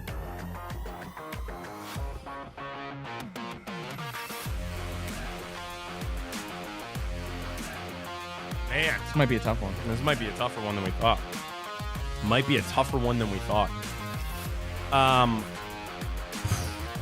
Damn, man.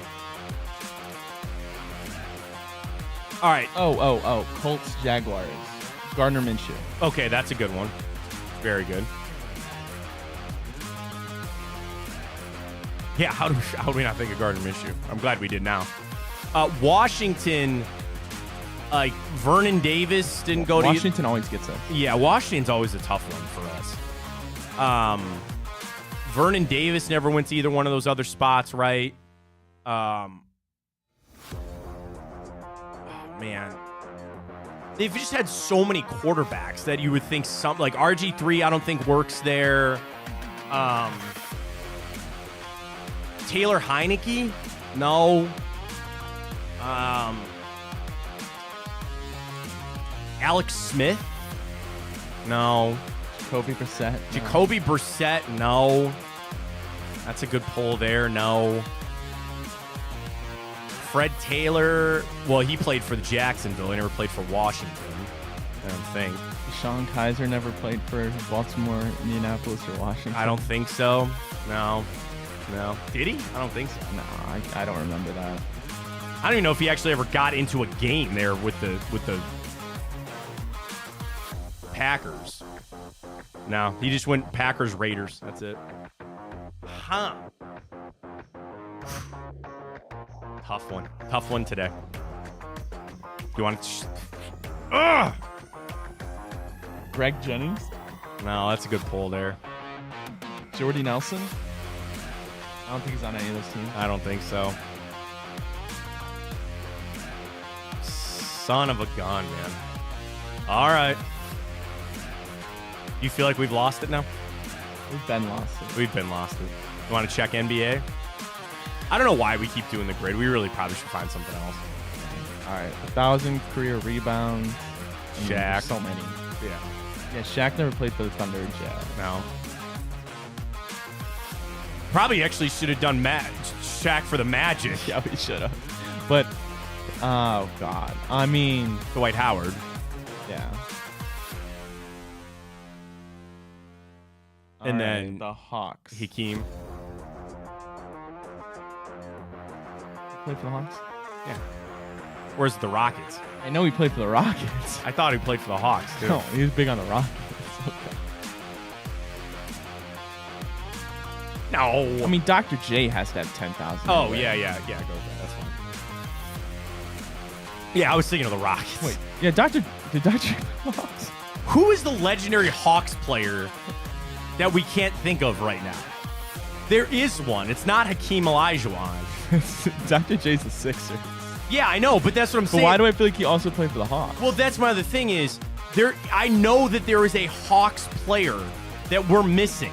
Like, there's a huge... He did not play for the Hawks. Dr. J did not. Okay. Who is the Hawks player? I can picture them. I can picture their face. I keep wanting to say Hakeem, but it's Vince not. Carter? No. Best Atlanta Hawks players. Dominique Wilkins. That's who I was thinking of. Put him in. Dominique. That's who I was thinking of. Wait, he doesn't have 10,000 boards. What? How does he not? Oh, I guess 10,000 is a lot. Dikembe Mutombo?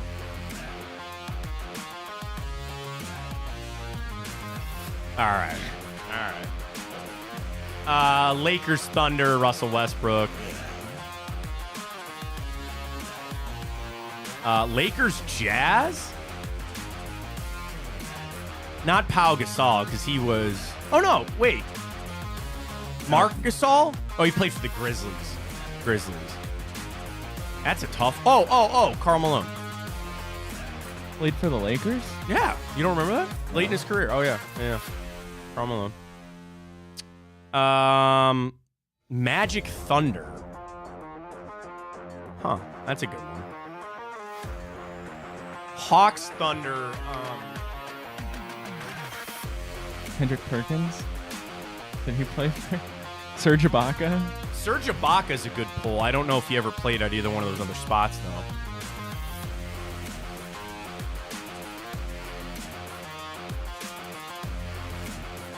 though. Man. We're cooked. Yeah. Kind of is what it is. Do you even want to attempt it anymore? Well, I was looking it up because for Dominique Wilkins for the Hawks, he works for the Hawks in the match. Or no, we don't need the Hawks match. We need Laker or Jazz. He didn't play with the Jazz and the Thunder. No. All right. Well, we tried our best. If we combine both of them, we got a final one. Did a Danilo Gallinari play for the Hawks? Sure. I don't know. Good luck spelling that. Hey! All right. Do you want to keep going? I just want to call it what it is. All right, fair enough. Grid wins. We got to find something else because I like having a game. Here's the thing. This works really well if we didn't suck at it. Oh, Charles in the chat says Edgerrin. Edgerrin James? I haven't seen this one. For which team? Oh, Colts Canes. Oh, my God. You're right. Thanks, Charles. Yeah, I appreciate that, man. Appreciate that. Damn it. You're right. I should have thought of that. That's really my fault. Edgerrin James is such a good one. Damn. Yeah. Yep. What a miss. Should we bring the fans in? Do you think we should have them on YouTube? Yeah, maybe we should do Maybe that. we should do that. We need Maybe that or that's the help that something. we need. I don't know. Other news out of the NFL yesterday that they are going to allow teams to wear a third uniformed helmet. What should it be for the Browns? So we have the orange, white face mask are back. I think the all white with the throwback look nice. I made the pitch for a brown helmet yesterday, and some people didn't like that. A brown helmet. So imagine this. And I don't know if it would be like whatchamacallit, the shiny, you know, when it's got like matte versus it's got a little glare to it kind of thing. What other colors would work though? I had somebody pitch me a neon orange helmet. I go, they can't wear. You know, the Seahawks wear their neon green uniforms. I think a uniform is one thing. I don't know if it quite works for a helmet. No, but I could be wrong. Design on the helmet. People are so always adamant about not putting something on the helmet or putting the numbers on that. Third helmet, put a dog on that thing. Throw it on there. Why not? There's been some great mocks that I've seen of people online that just create helmets. Steal one of those. Do that. But I think it's also exciting to see that football's starting to loosen up a little bit. I don't want to go to the Oregon end of things and everybody has a different uniform for every day of the week and all that. But it's more money because the more you can create, the more people are going to buy. And I think as long as it looks good on the field, so be it, right? The NFL has got this long, drawn-out process, though. You know why the Browns didn't have a white face mask permanently until now? You had to go through 2 years to change your logo because the Browns got to change their logo back to a white face mask. Now, how stupid would that look if they had white face mask on the field and still a brown face mask on the logo there? They go through all this with the uniforms, and even then, you go through that 5-year stretch like we did that just came out, and those uniforms were crap, utter crap. What are you going to do then? But to loosen up, and it's not for this season, it's for next season. I want the Browns to fully take advantage of this. I want a brown helmet. I just think it would, as long as it's done right, which I guess is like anything in this world, I've seen some good mocks, Ryan, that have some pretty decent brown I'm trying helmets. to look some up. Go Browns, just do this. Google Browns brown helmet, and you'll see some on Fanatics. Now, I don't know if you could pull them up for the fans quickly. They look a little like the Washington Redskins one. I'm sorry, the Washington football team, but they look like the Redskins ones too. But the one, our friends at Dog by Nature. Can you pull that screen up for some people? Yeah, but which helmet are you looking at? The one bottom or middle row. Go right down from where you're at. That one. This one? That one. Doesn't it look a little like the Washington football team, though? A little bit? Yeah, a little bit. It kind of looks almost reddish. Then there's another one from Pinterest. If you scroll down, I don't know if that one. Go to the one with the dog. That one. I don't know how I feel about it. Don't like the dog on the side? I don't know yet. There's some with Brownie the Elf. What else are they already have the orange helmet. What other helmet on a helmet? A helmet on a helmet. Did somebody do that one? Yeah. Yeah, helmet on a helmet. There's some good designs. I will tell you, I really like the white throwback helmets. Cool. Which ones? Yeah, those. Can you pull those up for the people? Yeah. Pull it on up for people. That kind of design, does that not work? I think that works really well for people. Yeah, I think it looks cool. Is it up? Yeah, it's up. See that one that Brian's got pulled up there? You got Brownie the Elf. It's brown. It's orange. It's got the stripe. That works, man. I think that plays really well for people. And we always struggle with the logo because we don't have one, and people always argue if we should have one or not. I mean, yeah. But and you could do throwback Jim Brown too. Put the number on the side. Didn't they do that for their one throwbacks? I don't remember. The white ones look so good, though. The white uniforms, you see Ryan scrolling through there? The white ones look so good. Can you scroll back to the top there? I want to see if you have the one that I'm looking at. No. Google this. Google Browns brown helmet, and then you'll see the same results as me, and I want to show you a helmet that I like. See the one with 6 on it? Click on that one. That one. Yeah. Don't you like that?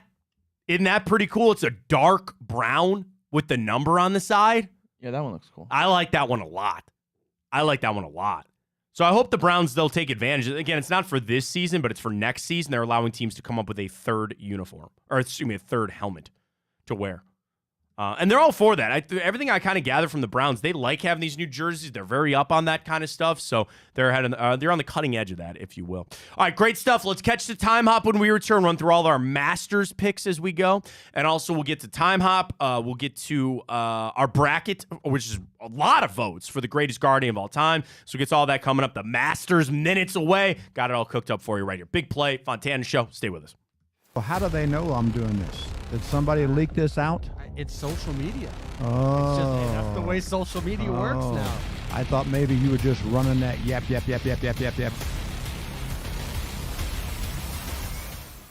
Welcome to Big Play, a sports media team that started back in 2014, and now we're not in a garage. Look at us, incorporating some of Cleveland's favorite sports personalities, bringing you fun and compelling content from downtown Cleveland. Coming to you live from the shores of Lake Erie and Burke Lakefront Airport, join Team Big Play for all the best sports talk in Ohio. Check us out on social media at Big Play, bringing you fun and compelling content from downtown Cleveland. Anthony Schlegel, just how physical he was. You saw the girth and the power and everything he was bringing to the table, especially when he was a nice beefy 255 playing middle linebacker.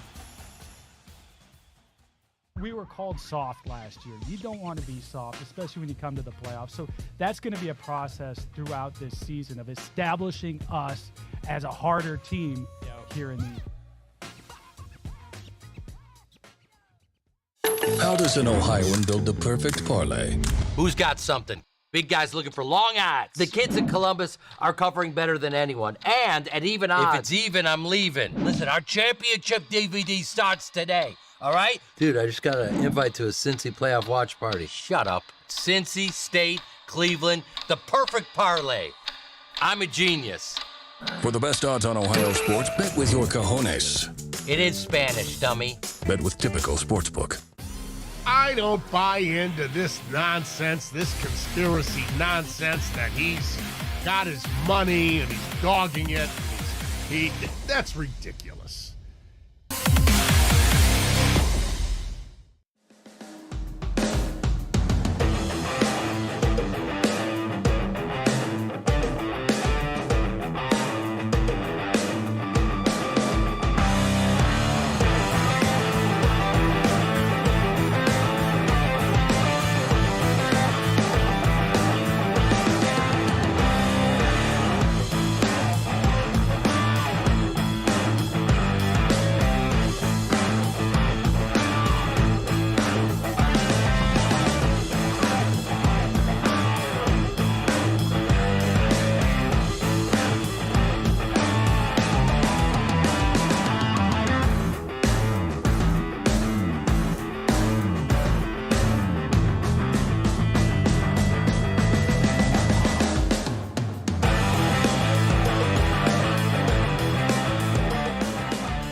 All right, let's jump into a little bit of time hop. Kind of sparse a little bit. We got to go back for time hop. I'll tell you all the Masters winners we got this day in history. And Ryan, you better get geared up, buddy. 3 movies for you today. Let's do it. Outside chance at a 3 for 3, though.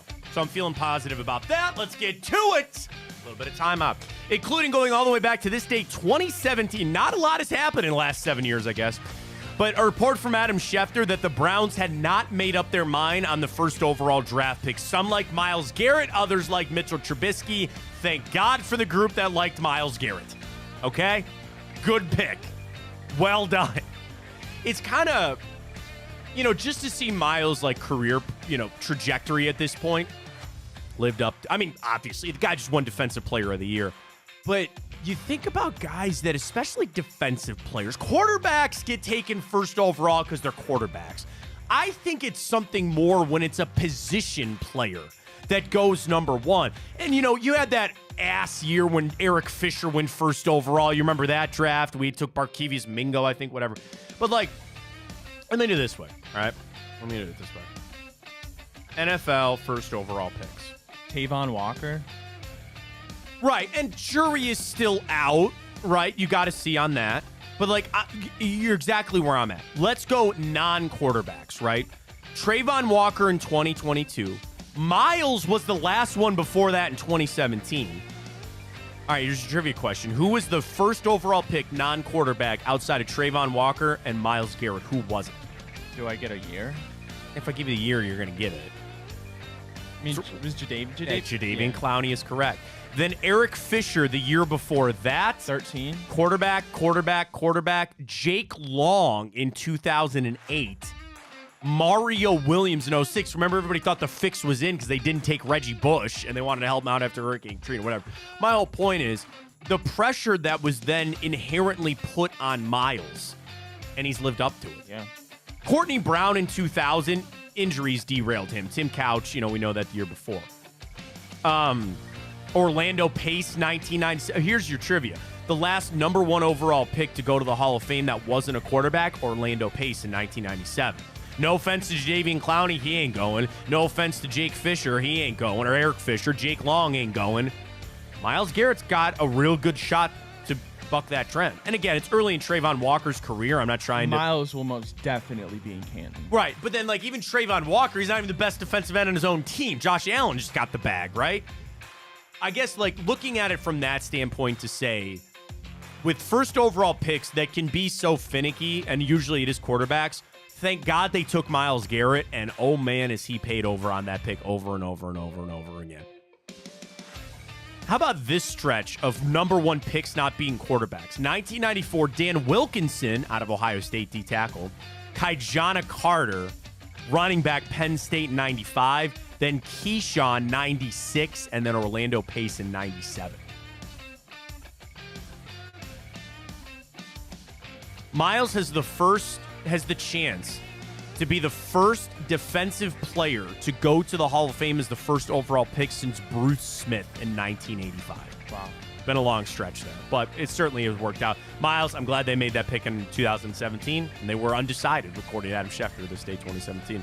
This day 1992, the Indians set a team record by playing a 19-inning, 6.5-hour game and lost to the Boston Red Sox this day 1992.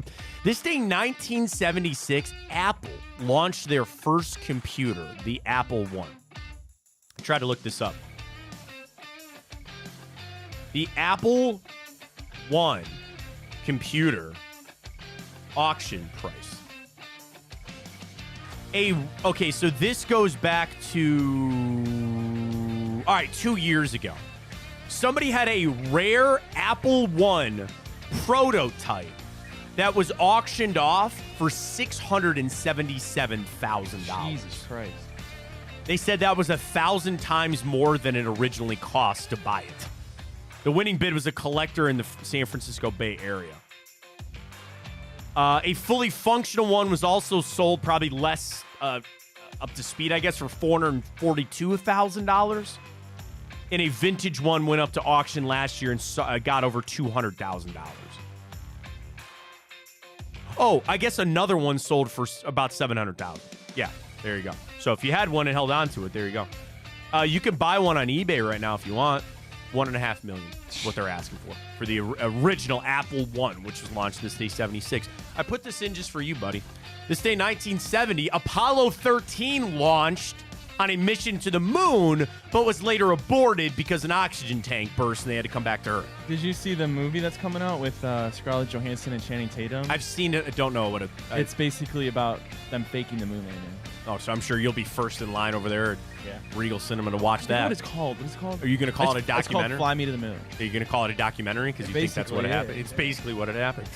This day, 1968, Lyndon B. Johnson signed the Civil Rights Act. Very important one this day, 1968. This day, 1961, Bob Dylan played his first major concert in New York. He opened for the late, great Mr. John Lee Hooker. He's also getting a movie about his life. I saw that because they're casting Jeremy Allen White. That, and then aren't they doing a Bruce Springsteen movie too? They are. No, I'm sorry. Jeremy Allen White is Bruce Springsteen. They're Dylan's looking for a Bob Dylan. No, I'm pretty sure it's Timothy Chalamet. That's it. I saw that. Yeah. I don't. That dude's in everything. Well, he did Wonka, right? And he's in Dune. But Dune is where most people know him for, right? He was in the run and play Batman. He was in the run. Batman. He's 160 pounds wet. I just saying they went far and wide to do that. He was brought up. No, I don't think that's right. Maybe I'm Robin. glad it didn't work. Maybe Robin. Well, maybe Robin in the future. You never know. Here's a little trivia for you. We go back to 1921, and the first ever live sporting event was broadcast on the radio. KDKA out of Pittsburgh broadcast what sport for the first time ever live over the radio? Baseball? No, good guess, though. That's what I would have guessed. Basketball? No. Well, the way you say, I gotta assume it's something kind of maybe not. It's not like football. Not football. No. Not hockey. Golf? No. Volleyball? No. Tennis? Boxing? Boxing is correct. They broadcast a boxing match this day, 1921. I think about it in all those old, the movies that they make about that period where, guys were just bare-knuckle boxers just fighting. What a time. What a time to be alive. This day, 1907, New York Giants catcher Roger Brasherian wore shin guards as a catcher for the first time in a Major League Baseball game. Could you imagine doing that without shin? Well, shin guards are like, you need a mask more than anything because you catch a foul straight back. Shin guards are kind of one of those things. I'm like, how often did you ever take one off the shin guards? As a catcher? I never really. I don't know. I caught my whole life. I don't know. I did too. I caught plenty off my shin. More off the chest protector and because when you block. Yeah. And your helmet. I never really took it off the shin. You catch one to the shin, you're out. Oh, I know. Or off the hands, too. Like, that never I've caught one on my hand before. A very happy birthday to two Red Sox legends, Jason Varitek and Trot Nixon, celebrating a birthday today. Ramon Sessions, Sid Monge, Indians pitcher, Gold Dust, former wrestler, and I saved the best for last, my Uncle Jerry celebrating a birthday today. When I tell you that I know no matter what, we have two viewers, and it's really more than that, because Steph's aunt and uncle always watch. My dad watches every day, and my Uncle Jerry watches the show every day. So very happy birthday to him. Jerry. Celebrating a birthday today. I tried to look if there were more celebrity birthdays today. I guess they just give the day to my uncle. Celebrates with a couple there. Because a lot of times, so the one website that I check for celebrity birthdays, some of them, like, do you know who Jordan Wallace is? He's apparently a TikTok star. I don't know who that is. Absolutely not. So, like, there's so many on here that I just go, I have no idea who these people are, but apparently they're famous. So, Uncle Jerry, you get to celebrate your day today. All right. Oh, Masters. You want to go through all the Masters today? Sure. 1965, Jack wins his second. 1966, Jack goes back-to-back. They had to finish on a Monday due to a rainout. 71, Charles Coody wins his only major. Ray Floyd takes it down by 8 strokes in 76. The Walrus, Craig Statler in 82. Seve wins on a Monday playoff in 83. Bernard Longer in 93. Jose Maria Olazabal wins his second in 99. Phil wins his first major this day, 2004. He also won his third in 2010, and Hideki Matsuyama in 2021. Damn, we got some crazy breaking news. Kind of sad. What? O.J. Simpson died. Really? Wow. Prostate cancer, huh? Is that what it was? That's what I clicked on the first thing I saw. Yep, O.J. Simpson passed away. Somebody just sent it to me. They go, don't send that tweet. Oh, like his family sent this out. He passed away yesterday. Battle with cancer. Yeah, mixed emotions. They shut down the comments on that section, I think. A lot of mixed emotions with that one. All right, listen, I don't take joy in anybody passing away. 76, he's passed away. I guess we'll also never. We all know what. You know what I mean? Like but we'll never actually, unless he wrote it and put it somewhere or something. That would be. Yeah, Like, maybe you he did. So, but he probably didn't because then now that affects his family. True. Right? Like Well, his kids and all that for the I mean, again, you, me, and everybody knows what happened, right? Yeah. But to never actually get closure for that, and now that OJ has passed away, It reminds me of, did you ever watch the new one with, it's like Irishman with like Robert De Niro? Oh, yeah. It came out a couple years ago. Yeah, Jimmy Hoffa. The ending of it when, they went to Robert De Niro and he was the last of them alive. Yeah. And he still wouldn't say what happened. He's No. like, it's a code. No. I mean, again, there are just some things that you would wish you knew exactly what happened. And now that OJ has passed away, you'll never get that answer, right? Unless he somehow wrote it down, everything that happened. Yeah. That's his Simpson way of passed. repenting if he did that. What's that?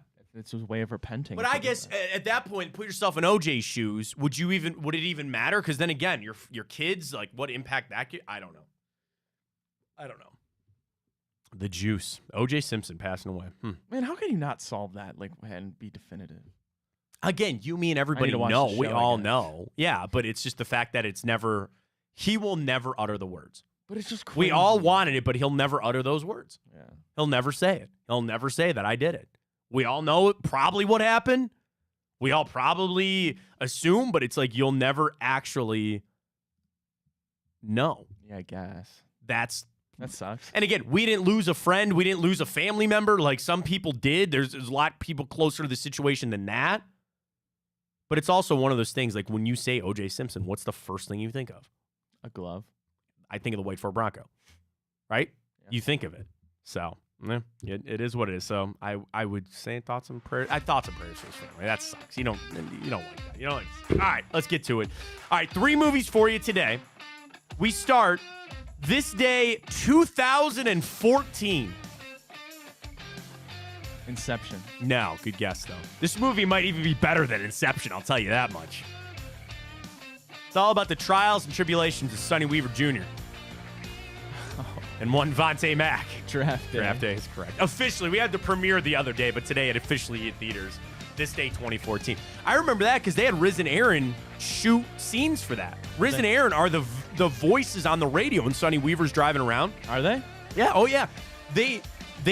Ivan Reitman was in the studio. He came in to shoot scenes with Aaron and Riz because they thought about a scene of like going to this angry, sports talk radio guy. They ended up just taking. That's Riz for you. Well, yeah, that's Riz and Aaron. Yeah. So they ended up just taking Riz and Aaron's voice and putting it on the radio. You want to hear a cool thing still, though? Riz and Aaron still had to fill out union cards to become members of the acting union, and they get residual checks for like 78 cents every couple of months. Nice. No joke. Yeah, seriously. So every time you watch it, you're helping out. But I think the same thing like Dan Murphy, Brown's PR guy, he's in it. Like, you see these cameos of all these people in it. It would never have worked unless it was the Browns, because there was obviously a big Groundswell Pumpkinhead was in it. You know? Was he? Oh, yeah. He was big in it. I Yeah. Go back and watch it. It's been a while. Yeah, it's been a great. I have my brother-in-law watches it the night before the draft. What's the quarterback's name? Bo something? Bo Callahan. Bo Callahan. He's a real jackass. Nobody came to his birthday party. Yeah. The great one is Sam Elliott as the Wisconsin coach, and he's on the phone with Sonny Weaver, and he's like, trying to foul up my boys for doing nothing. They didn't do anything wrong. Back to practice. That's good casting on Sam Elliott there. Yeah, Bo Callahan. Damn it, man. I miss Chadwick Boseman. Yeah. That sucks, man. Because he played that. God, so good in that. Ray Jennings, because Arian Foster wanted to get into acting, so he played the running back. Terry Crews. Right. And in what world do you look at Terry Crews and go, yeah, that guy was a running back in the NFL? Yeah, that's a DN, brother. Good flick. It still holds up. What do you think the rating of Draft Day is on IMDb? Or Rotten Tomatoes is probably better, right? I'll say 42. Honestly, no, I'm going to go 37. Rotten Tomatoes score. Draft Day, it's got a nice 60%. Nice 60%. It's better than I thought it would be. Yeah. Tomato Monitor, whatever it is, 60%. Critics' consensus. It's perfectly pleasant for sports buffs. Hang on.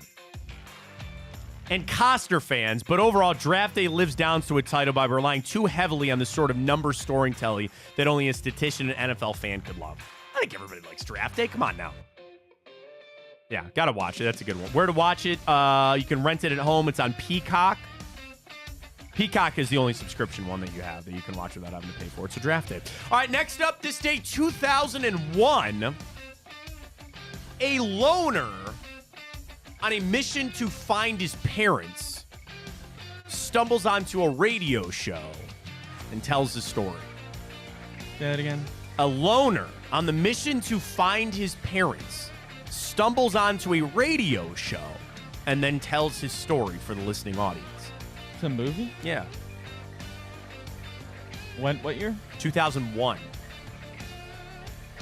He's got a very iconic last name that he pronounces a little bit differently so people don't make fun of him.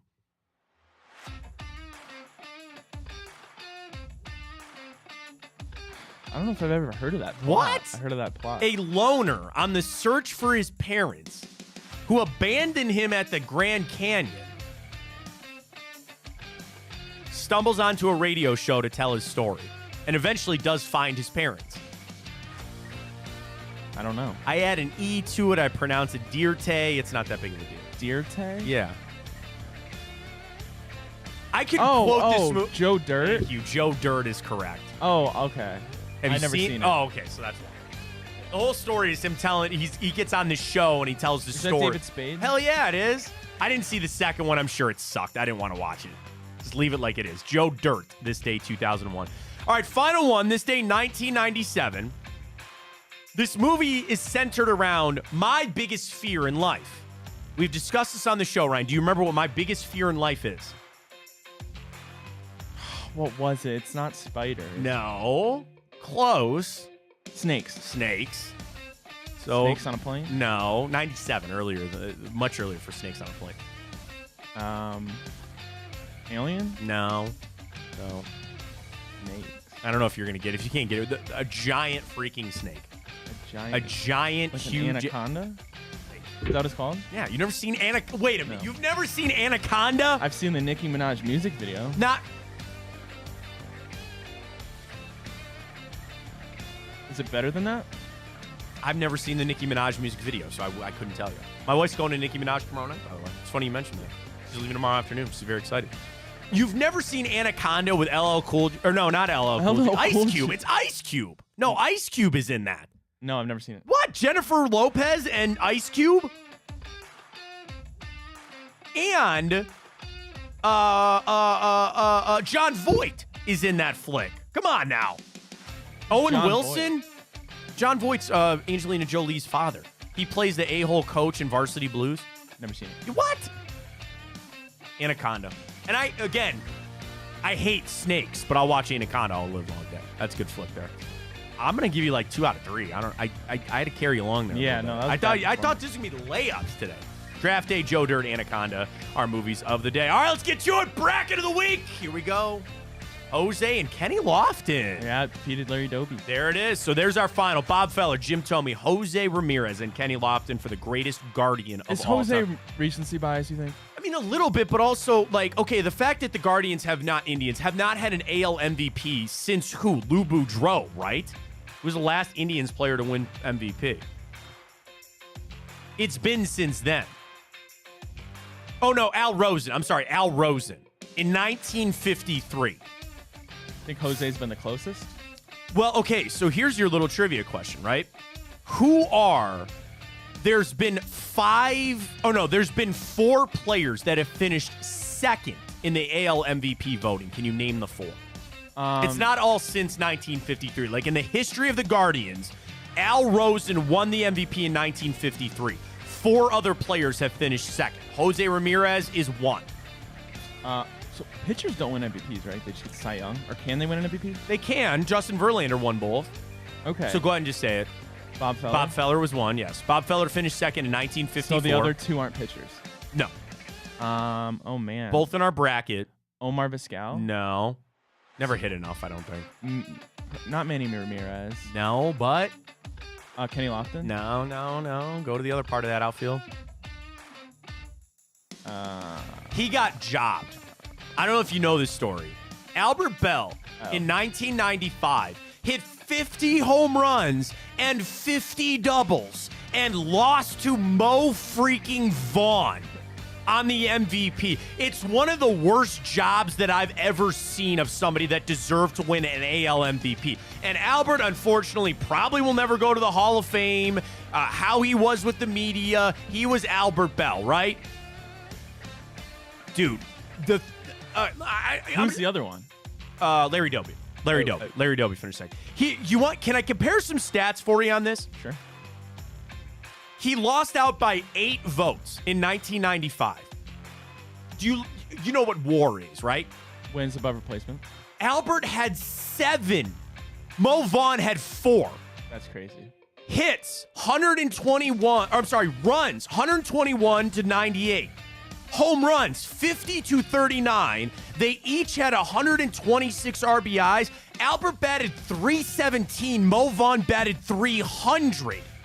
And Albert had a slugging percentage 100 points higher than Mo Vaughn, and he lost the MVP to him because the media didn't want to vote for Albert, and he lost out on it, so he finished second in 1995. It's a shame. What a bunch of bullshit that is. Jose Mesa finished 4th in that, by the way, that year. Manny Ramirez finished 12th that year, 1995. Okay. What a bunch of bull crap. Still sits in the NFL. So, yeah, there's your 4. All right, well, who are you voting for? Bob Feller. Bob Feller? Bob Feller. I mean, come on. I think, and again, we use the word greatest because I think he's the best in everything, but, like, he's the greatest player to ever play for the Guardians. So I'm going to go Bob Feller on that one. Your vote? I guess Kenny Lofton. All right, that's fine. You can vote as you please. Like, I kind of want to vote Jose, but again, that's like... That's fine. All right, do we have the boost? I don't know if they posted it yet. We'll get to it later. We'll send it out. At Matt Fontana Show drops follow there. Vote on our bracket as well. Back for a Friday edition. Great stuff. Don't forget, tonight, the challenge has been sent to the boys from Cincinnati. Clip it, send it to them. Big Play Cincinnati show tonight here on Big Play. We'll be back for a Friday edition of the show, gearing up for a big weekend. We got Guards, we got Cavs, we got it all. Enjoy the hell out of your Thursday and stay safe. Bad storm's coming tonight, so please stay safe out there. Again? Yeah, dude. So tonight's like they sent out the. They also said we were gonna have a tornado that one day, and we didn't. So. Well, I mean that's. Probably hope for that way as opposed to the other. You don't want to be like, oh, I don't know where this came from. But it's supposed to be bad. Like the National Weather Service said it's supposed to be bad tonight. So stay safe out there. Enjoy the Masters today. We'll be back for a Friday edition. Same time, same channel. For Ryan Tyler, I'm Matt Fontana as always. Take it easy.